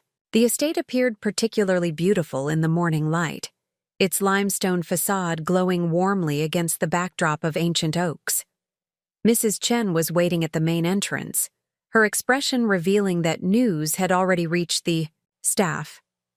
"Good morning, Ms. Hartwell," she greeted me with formal efficiency. "I should inform you that we've received 17 calls since the office opened at 8 o'clock, all inquiring about your ownership and your sister's wedding." "Thank you, Mrs. Chen. Please prepare a standard response confirming my ownership while respectfully declining further comment on private family matters." "Already drafted," she replied, handing me a printed statement for approval. I anticipated the need. The statement was perfectly calibrated, professional, transparent about the business acquisition while maintaining appropriate boundaries regarding personal details. I approved it with gratitude for Mrs. Chen's foresight. "There's one other matter," she added as we walked toward my office. "A columnist from the Chicago Social Register called requesting an interview about the Society wedding venue's surprising ownership twist. I declined on your behalf, but thought you should be aware of media interest." The Chicago Social Register covered the city's elite social scene with particular attention to noteworthy weddings and real estate transactions among prominent families. That they had already connected these elements in my situation suggested Marguerite Huntington might have deliberately leaked the information, perhaps attempting to control the narrative through her preferred media channels. "Thank you for handling that appropriately," I told Mrs. Chen. "If additional media inquiries come in, please log them for consideration after my meetings today." The morning proceeded with back-to-back consultations focused on Rosewood Manor's operational transition. The estate's financial advisor, a methodical woman named Diane Levinson, who had managed the property's accounts for 15 years, presented detailed reports on revenue streams, expense patterns, and investment structures established by the Blackwoods. "The estate operates at a sustainable profit margin," Diane explained, indicating relevant sections of her presentation. "But there's potential for improved financial performance without compromising Rosewood Manor's character or exclusivity." "That aligns with my objectives," I confirmed. "I'm interested in evolution, not transformation, maintaining what makes this property special while enhancing its sustainability." Our discussion continued with increasing technical detail about tax implications, depreciation schedules, and investment strategies for the endowment fund the Blackwoods had established for major preservation projects. Throughout, I was impressed by the thoughtful financial architecture supporting Rosewood Manor's operations, evidence of the Blackwoods' commitment to responsible stewardship. The insurance consultation proved equally substantial, addressing the complex coverage requirements for a historic property that functioned as both architectural treasure and active event venue. The marketing discussion focused on preserving Rosewood Manor's reputation for understated excellence, while subtly evolving its positioning to emphasize historical and environmental stewardship. By early afternoon, I had gained deeper appreciation for the intricate systems supporting the estate's operations, and greater confidence in my capacity to honor its legacy while guiding its future. I scheduled a brief break between meetings, using the time to walk through the West Garden where landscape architects were proposing subtle enhancements to improve accessibility while preserving historical plantings. As I examined a particularly beautiful stand of heritage roses, my phone vibrated with an incoming call from an unlisted number. Normally, I would let such calls go to voicemail, but instinct prompted me to answer. Claire Hartwell speaking. "Ms. Hartwell, this is James Huntington." The deep voice carried the assured tone of someone accustomed to authority. "I believe my wife contacted you yesterday regarding Rosewood Manor. Yes, Mr. Huntington, I responded to her email promptly. So I understand. His tone remained measured but carried unmistakable disapproval. I'm calling to address this situation more directly than email permits. The Huntington family has maintained certain standards of transparency in business matters for generations. Your decision to conceal your ownership of Rosewood Manor during our family's union strikes me as deliberately misleading.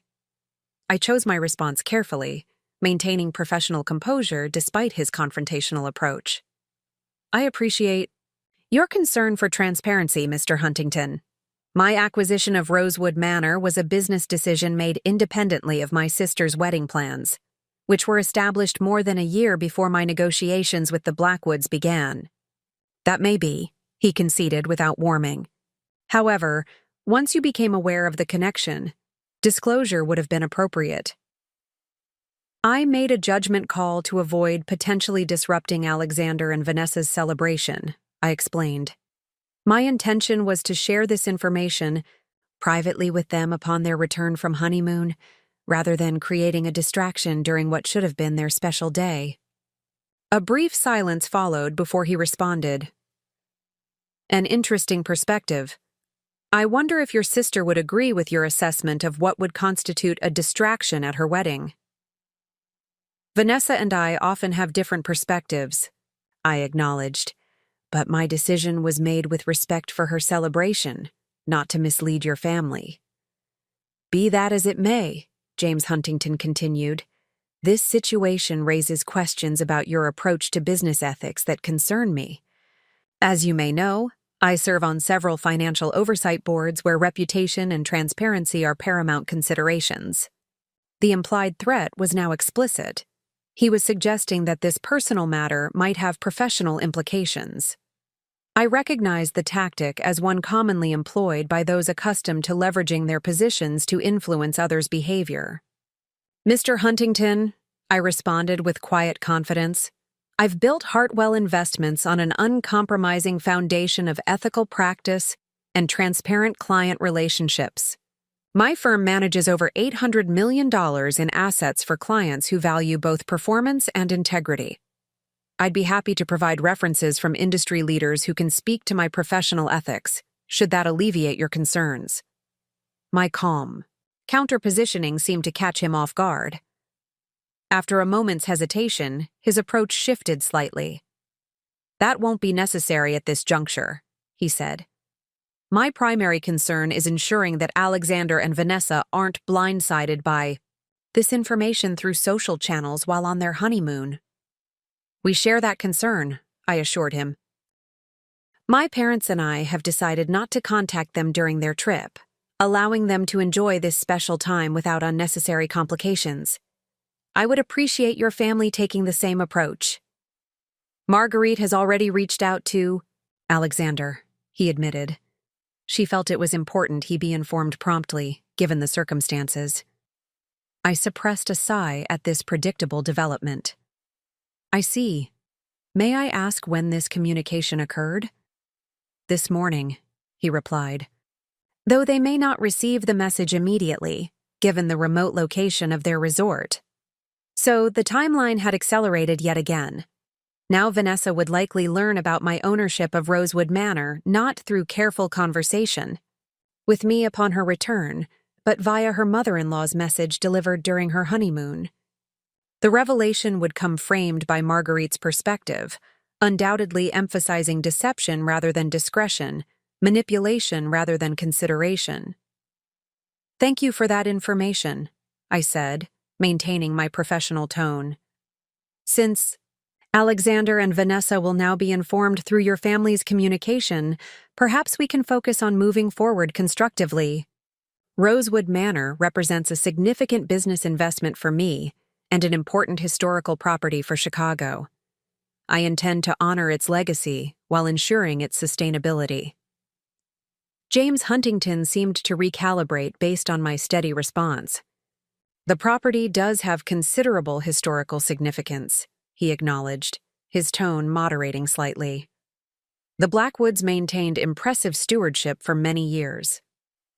Indeed they did, I agreed.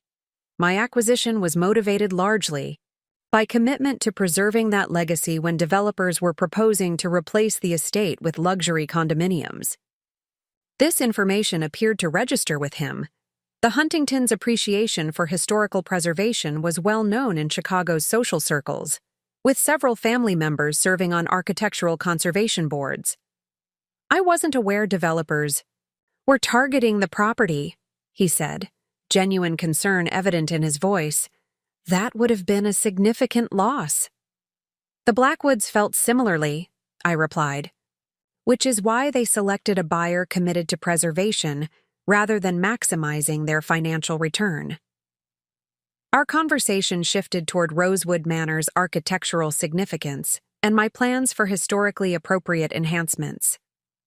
By the conclusion of our call, James Huntington's confrontational tone had evolved into something more collegial, though not without lingering reservations about my handling of the wedding situation.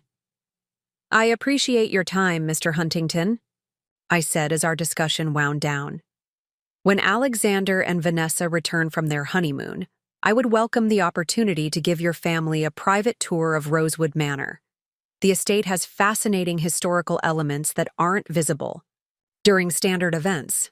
"That would be appropriate," he agreed, his formal phrasing suggesting a willingness to move beyond the initial conflict without fully abandoning his concerns. "I'll be in touch after they return." After concluding the call, I continued my walk through Rosewood Manor's gardens with mixed emotions. James Huntington's intervention had further complicated an already complex situation, yet our conversation had ultimately opened potential pathways toward mutual understanding. More immediately concerning was Marguerite's message to the honeymooning couple, the content and timing of which I could neither control nor counter until Vanessa reached out directly. As I returned to the main house for my afternoon meetings, Mrs. Chen approached with an expression that suggested additional developments. "Your mother called while you were in the garden," she informed me. "She seemed quite distressed and asked that you contact her as soon as possible." I thanked her and stepped into my office to make the call privately. My mother answered immediately, her voice tense with anxiety. "Claire, have you spoken with James Huntington?"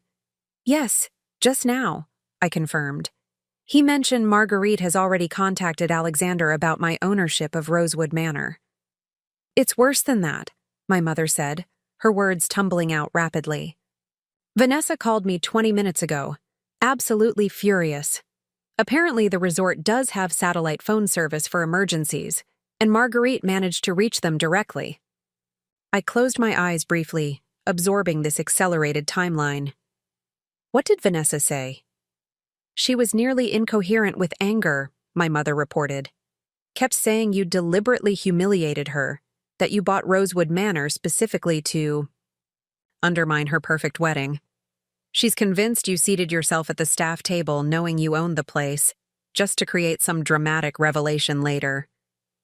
"None of that is true," I said calmly. "My interest in Rosewood Manor predates her wedding plans, and I specifically avoided revealing my ownership to prevent disrupting her celebration."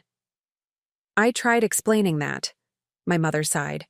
"But you know how Vanessa gets when she feels outmaneuvered. She's not thinking rationally." "Did she indicate what she plans to do now?" "That's why I called immediately," my mother replied, her voice dropping. "She and Alexander are cutting their honeymoon short. They're flying back tomorrow instead of staying the full 3 weeks. This development genuinely surprised me. She's interrupting her honeymoon over this? She says she needs to address the situation immediately, that she won't allow you to control the narrative. Those were her exact words. The phrase revealed Vanessa's perspective clearly. She viewed my ownership of Rosewood Manor primarily as a threat to her social positioning, a challenge in the ongoing competition she had constructed between us rather than an independent business decision. "I see," I said, processing this unexpected acceleration. "When do they arrive back in Chicago?" "Tomorrow evening. Vanessa insists on meeting you at Rosewood Manor immediately upon their return," she said. My mother hesitated, clearly, uncomfortable. What did she say, Mother? She said she's going to expose your manipulation to everyone who attended the wedding, unless you sign ownership of Rosewood Manor over to her and Alexander as a wedding gift. I nearly laughed at the absurdity of this demand, but restrained myself out of consideration for my mother's evident distress. I imagine that didn't originate with Vanessa, I observed. It sounds more like Marguerite Huntington's influence. Perhaps, my mother acknowledged, but Vanessa has fully embraced the idea. She truly believes you owe this to her, that you deliberately undermined her wedding and now must make amends by giving her the property. That won't be happening, I stated simply. Rosewood Manor represents not just a significant financial investment, but a commitment to historical preservation and business development that I take very seriously. I understand that, my mother said, surprising me with her support. Your father and I both told her the demand was unreasonable. But she's not thinking clearly right now. She feels humiliated, Claire. I never intended to humiliate her, I said truthfully. I made a business decision independent of Vanessa's wedding, and then chose to keep that information private during her celebration rather than creating a distraction. I believe you, my mother assured me, but convincing Vanessa will be another matter entirely. After concluding our call, I sat at my desk contemplating this dramatic acceleration of events. The carefully planned timeline for revealing my ownership and navigating family dynamics had collapsed entirely, replaced by an imminent confrontation with a sister whose honeymoon had been interrupted by perceived humiliation. I needed to prepare for this meeting with the same strategic thoroughness I applied to complex business negotiations. Vanessa would arrive emotionally charged, potentially with Marguerite Huntington's backing, expecting either capitulation to her unreasonable demands or an opportunity to create a scene that would support her narrative of victimhood. Neither outcome was acceptable. This situation required a different approach, one that acknowledged Vanessa's feelings without validating her misinterpretation, that maintained appropriate boundaries while offering a constructive path forward. I spent the remainder of the afternoon rescheduling appointments to accommodate tomorrow's unexpected meeting. Mrs. Chen handled these adjustments with characteristic efficiency while tactfully avoiding direct questions about the family situation. The staff's discreet professionalism throughout this evolving drama reinforced my appreciation for the team the Blackwoods had assembled. That evening, I remained at Rosewood Manor later than usual, walking the grounds as sunset painted the limestone facade with golden light. In less than 24 hours, I would face my sister's anger in this very location, would attempt to bridge the gulf of misunderstanding that had shaped our relationship for decades. As twilight deepened into darkness, I found myself in the ceremony garden where Vanessa had exchanged vows just 2 days earlier. The space held a serene beauty in evening shadows, its formal design softened by nature's organic patterns. Standing there, I reflected on how differently Vanessa and I perceived this property. For her, Rosewood Manor represented a prestigious backdrop for social advancement, a setting that conferred exclusivity and status upon those permitted to celebrate within its walls.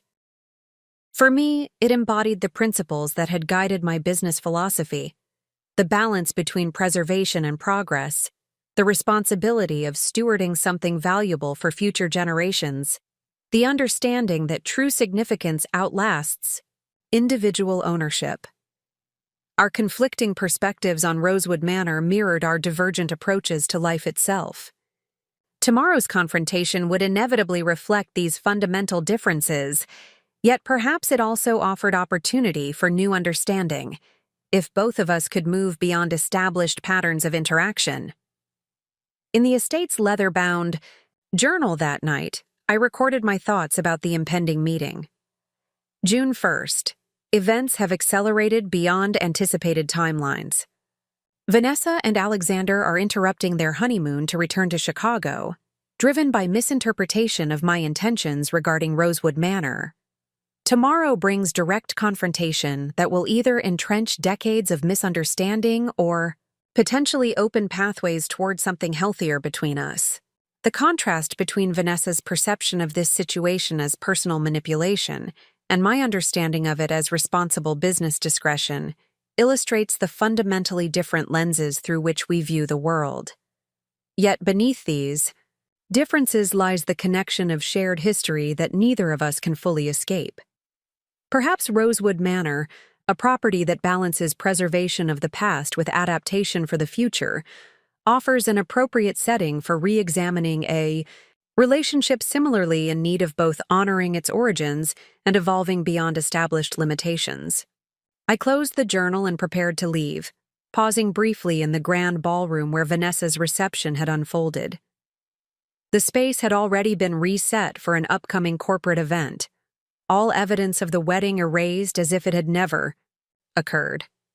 Yet the memory remained, preserved in photographs and personal recollections rather than physical artifacts.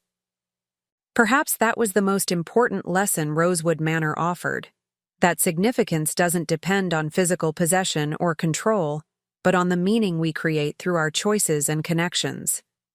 As I left the estate that evening, I carried this perspective with me, preparing to face my sister's anger with something more constructive than defensive reaction or wounded pride. Tomorrow would test whether either of us was capable of transcending established patterns to discover new possibilities, whether the story of Claire and Vanessa might evolve beyond competition and misunderstanding toward something both could recognize as more valuable than winning. The morning of Vanessa's return dawned with unseasonable fog shrouding Rosewood Manor, the mist clinging to ancient oaks and wrapping the limestone facade in ethereal gray. I arrived early, selecting the estate's formal drawing room for our meeting, a neutral space with historical significance that neither evoked the wedding celebration nor emphasized my ownership position. Mrs. Chen had arranged the room with subtle care, comfortable seating positioned for conversation rather than confrontation, fresh flowers from the estate gardens providing gentle ambiance, afternoon refreshments discreetly prepared for offering when appropriate. She understood without explanation that this meeting required thoughtful environmental staging. "Will Mr. and Mrs. Huntington be accompanied by others?" she inquired as we reviewed the arrangements. "I believe Alexander's mother may join them," I replied, "though I've requested a private conversation with my sister first if possible." Mrs. Chen nodded with professional understanding. "I've instructed the staff to maintain maximum discretion. The south entrance has been prepared for their arrival to ensure privacy from other visitors touring the grounds." I expressed appreciation for her foresight, then spent the remaining hours before their arrival reviewing Rosewood Manor's business documentation. This wasn't merely displacement activity, but strategic preparation, immersing myself in the substantive aspects of the estate's operations to maintain perspective when the conversation inevitably turned emotional. At precisely 4 o'clock, the estate's security system alerted me to vehicles entering the property. I moved to the drawing room windows, watching as 2 luxury cars proceeded up the winding drive, Vanessa and Alexander in a sleek black Bentley, followed by Marguerite Huntington's distinctive silver Mercedes. Mrs. Chen appeared at the drawing room door. "They've arrived, Ms. Hartwell. Shall I escort them directly here?" "Please," I confirmed, "and if possible, request a few moments alone with my sister before the others join us." She departed with a professional nod, leaving me to take a final centering breath before this crucial conversation. I positioned myself beside the antique desk rather than behind it, standing rather than seated, formal without creating unnecessary barriers. Footsteps in the corridor announced their approach. The drawing room door opened to reveal Vanessa, her expression a carefully controlled mask of indignation. Her typically perfect appearance showed subtle signs of disruption.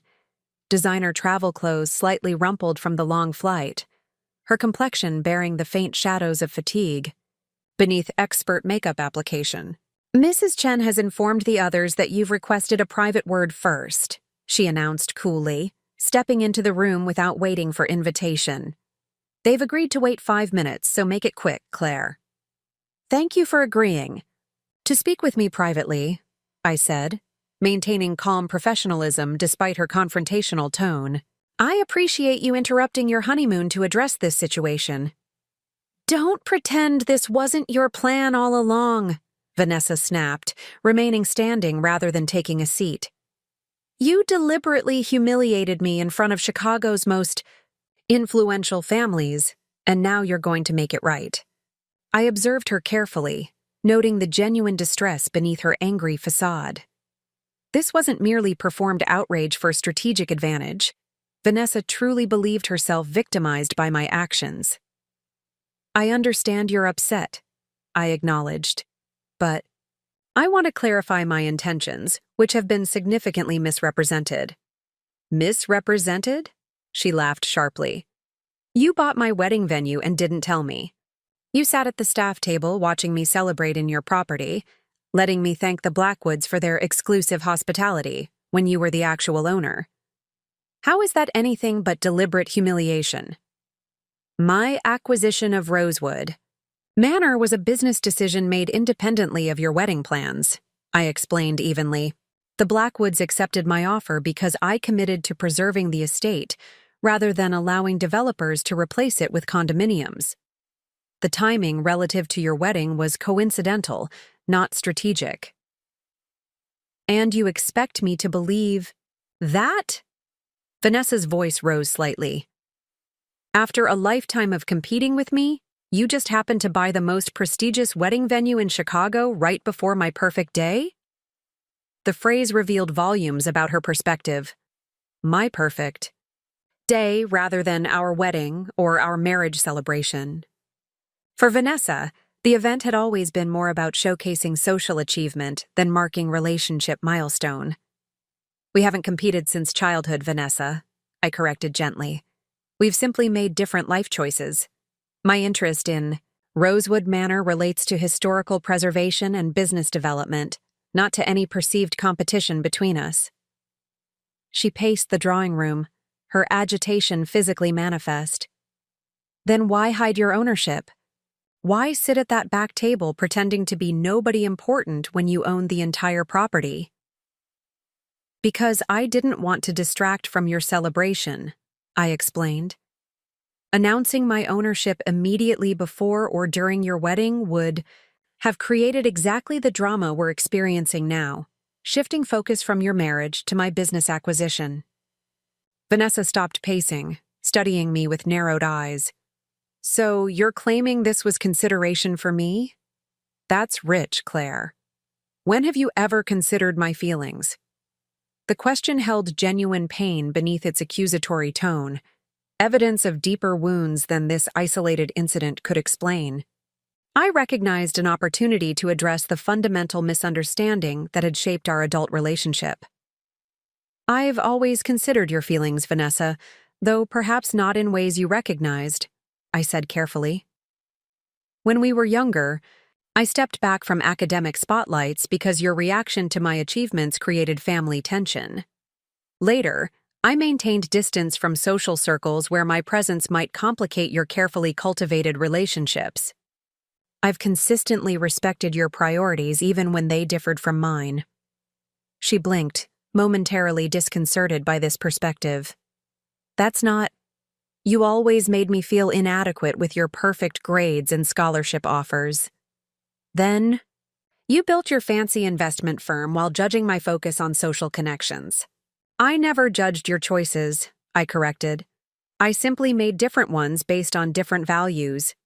The narrative of competition between us exists primarily in your perception, not my intentions. And buying Rosewood Manor? She demanded, returning to safer argumentative ground. That had nothing to do with showing me up? It had everything to do with preserving something historically significant when developers plan to destroy it, I replied with quiet conviction. The Blackwoods selected me specifically because I demonstrated commitment to honoring Rosewood Manor's legacy while ensuring its future viability. A flicker of uncertainty crossed Vanessa's features, the first crack in her certainty that my actions represented deliberate sabotage of her social triumph. Before she could respond, A sharp knock at the drawing room door announced the expiration of our private conversation. Marguerite Huntington entered without waiting for acknowledgement, Alexander following closely behind. His expression revealed discomfort with the situation, a man clearly caught between familial loyalty and recognition that his honeymoon had been interrupted for what might be interpreted as family drama. "I believe 5 minutes is sufficient for preliminary discussion," Marguerite announced, her tone suggesting she was doing everyone a favor by intervening. "This situation affects the Huntington family's social standing and requires comprehensive resolution." I greeted them with professional courtesy, offering refreshments that Marguerite declined with a dismissive gesture. "Let's address this directly," she said, positioning herself beside Vanessa in visual alliance. "Your purchase of Rosewood Manor, without disclosing your ownership during Alexander and Vanessa's wedding, constitutes a significant breach of social protocol and family transparency." "I understand that perspective," I acknowledged, though I viewed my decision as prioritizing their celebration over business matters that could wait until after their honeymoon. Alexander spoke for the first time, his tone more measured than either his wife's or mother's. "Claire, I can appreciate the complex considerations involved. However, learning about this situation from my mother rather than directly has created unnecessary complications." "I agree," I said sincerely. "The information pathway wasn't ideal. My original plan was to share this news personally with you and Vanessa at Rosewood Manor's traditional post-wedding dinner after you'd enjoyed your honeymoon." "A convenient claim," Marguerite observed coolly, "though impossible to verify now that circumstances have forced disclosure." "Actually," I corrected, "multiple people can verify this intended timeline. My parents, Mrs. Chen, and the estate, staff who were briefed accordingly. The accelerated revelation resulted from information sharing beyond my control." This direct challenge to her narrative momentarily silenced Marguerite, whose social tactics typically relied on assertions going uncontested. Alexander used the opening to ask a more substantive question. "What are your plans for Rosewood Manor? The estate has significant historical importance to Chicago's architectural heritage." The question revealed Alexander's genuine interest. Beyond family dynamics, a perspective I could engage with productively.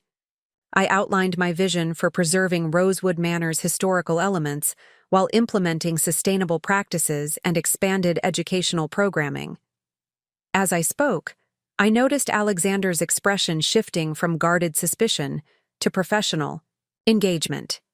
His background in finance provided context for understanding the business aspects of my acquisition, while his family's involvement in historical preservation gave him appreciation for my commitment to maintaining the estate's architectural integrity. Vanessa watched this exchange with growing discomfort, her narrative of deliberate humiliation difficult to maintain against the substantive discussion of preservation strategies and business models. When I concluded my explanation, she interjected with renewed intensity. "None of this addresses the fundamental issue," she insisted. "You let me celebrate my wedding in your property without telling me, allowing me to thank the wrong people and appear ignorant in front of everyone important in Chicago. The Blackwoods were absolutely appropriate recipients of your gratitude," I countered. "They created Rosewood Manor's reputation for excellence over 52 years of dedicated stewardship. My ownership began just days before your wedding, with their guidance and blessing." Marguerite Huntington repositioned herself literally and figuratively, moving to the antique settee where she could command greater presence. "This situation requires concrete resolution, not philosophical debate about intentions. Vanessa has proposed a reasonable solution that would address the social complications created by this unfortunate circumstance." I maintained composed neutrality, waiting for her to articulate the demand directly rather than engaging with her tactical framing. "The Huntington family has significant influence in Chicago's social and business communities," she continued, the implied threat hanging beneath her precise diction. Alexander and Vanessa's wedding at Rosewood Manor has created an association between our family and this property that now appears compromised by your undisclosed ownership. I'm not sure I follow your reasoning, I replied with genuine confusion. The Huntington family contracted with Rosewood Manor for event services, which were delivered with excellence. The identity of the property owner doesn't affect that transaction or experience.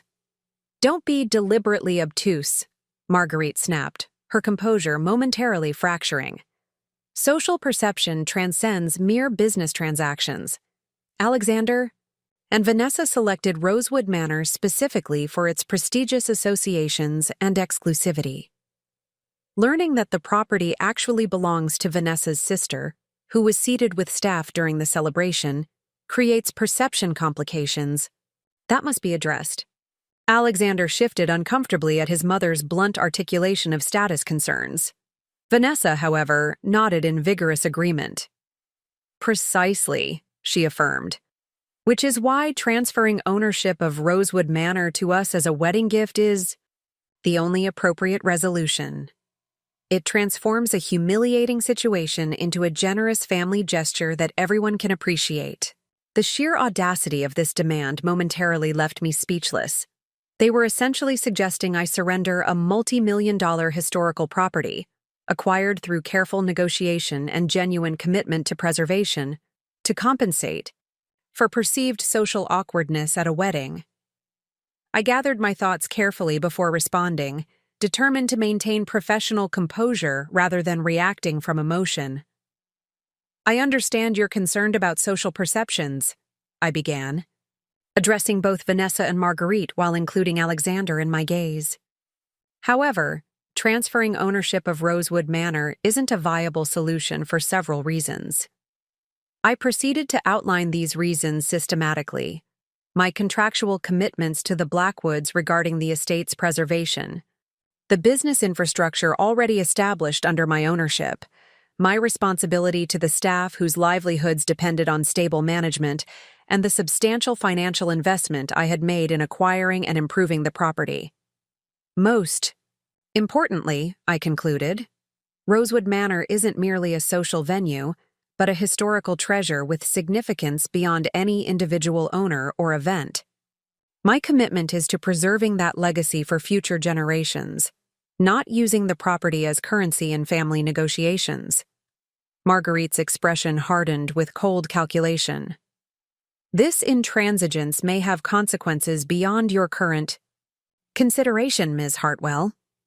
The Huntington family's connections extend throughout Chicago's financial community, including several institutions where your investment firm likely conducts significant business. The threat was now explicit. Leverage the Huntington's banking connections to create professional difficulties for Hartwell Investments if I didn't acquiesce to their demands regarding Rosewood Manor. I recognized the tactic as one commonly employed by those accustomed to using social and financial power to manipulate outcomes. Rather than responding defensively, I maintained composed confidence. I appreciate your candor about potential consequences, Mrs. Huntington. However, Hartwell Investments maintains impeccable relationships with our financial partners based on performance excellence and ethical business practices. Those foundations would withstand any social pressures applied for personal reasons. Before Marguerite could escalate further, Alexander intervened with unexpected authority. Mother, that's enough. We're not threatening Claire's business over this situation. The sharpness in his tone surprised both Vanessa and Marguerite, creating momentary silence in the drawing room. Alexander continued with more measured phrasing, but continued conviction. This entire situation has been handled poorly by everyone involved. Claire should have disclosed her ownership before the wedding. We should have verified the property's current ownership during planning rather than assuming the Blackwoods would maintain control indefinitely. And interrupting our honeymoon for this confrontation was an overreaction that benefits nobody. His unexpected assumption of independent perspective created visible tension between mother and son, perhaps the first significant assertion of boundaries in their relationship. Vanessa looked uncertainly between husband and mother-in-law, clearly calculating which alliance now offered greater advantage. I seized this opening to propose a more constructive approach. Alexander makes excellent points about shared responsibility. Perhaps we could focus on forward-looking solutions rather than assignment of blame or unrealistic demands. What exactly are you proposing? Vanessa asked, her tone marginally less hostile than before. Several possibilities, I replied. First, Rosewood Manor could host a formal reception for you and Alexander when you reschedule your honeymoon, a prestigious event acknowledging your marriage and allowing you to showcase the property's connection to both our families in a positive light. This suggestion clearly interested Vanessa, whose expression revealed instant calculation of social possibilities. Alexander nodded thoughtfully, appreciating the face-saving potential. Second, I continued, I'd be happy to establish a Huntington Reynolds legacy fund supporting Rosewood Manor's historical preservation, acknowledging both families' commitment to maintaining Chicago's architectural heritage. This could include naming a significant garden or architectural feature to commemorate your wedding as the first celebration under combined family stewardship. Marguerite's rigid expression softened slightly at the mention of a named legacy, her appreciation for historical prestige temporarily overriding her indignation. Vanessa's eyes narrowed with consideration of how such an arrangement might be leveraged for social advancement. Third, I concluded, I suggest transforming this challenging situation into opportunity for genuine connection between our families. Rosewood Manor's historical significance transcends any individual event or ownership period. By collaborating on its preservation and enhancement, we create lasting legacy more valuable than momentary social positioning. Alexander responded first, his expression thoughtful. Those suggestions have merit, particularly the Legacy Fund. The Huntington Foundation has supported historical preservation for 3 generations. Adding Rosewood Manor to that portfolio would align with established family values. Vanessa remained hesitant, her perspective still focused on perceived status implications rather than substantive collaboration. But what about the social complications? Everyone will be talking about how I didn't know my own sister owned my wedding venue. People will indeed talk, I acknowledged, but we control the narrative they discuss. This situation can be presented as a meaningful family connection to a significant property rather than an awkward coincidence. The formal reception would establish that interpretation decisively. Marguerite had remained uncharacteristically silent during this exchange, reassessing her approach as the dynamics shifted. When she finally spoke, her tone combined lingering disapproval with pragmatic acceptance. Up next, you've got 2 more standout stories right on your screen. If this one hit the mark, you won't want to pass these up. Just click and check them out. And don't forget to subscribe and turn on the notification bell so you don't miss any upload from us.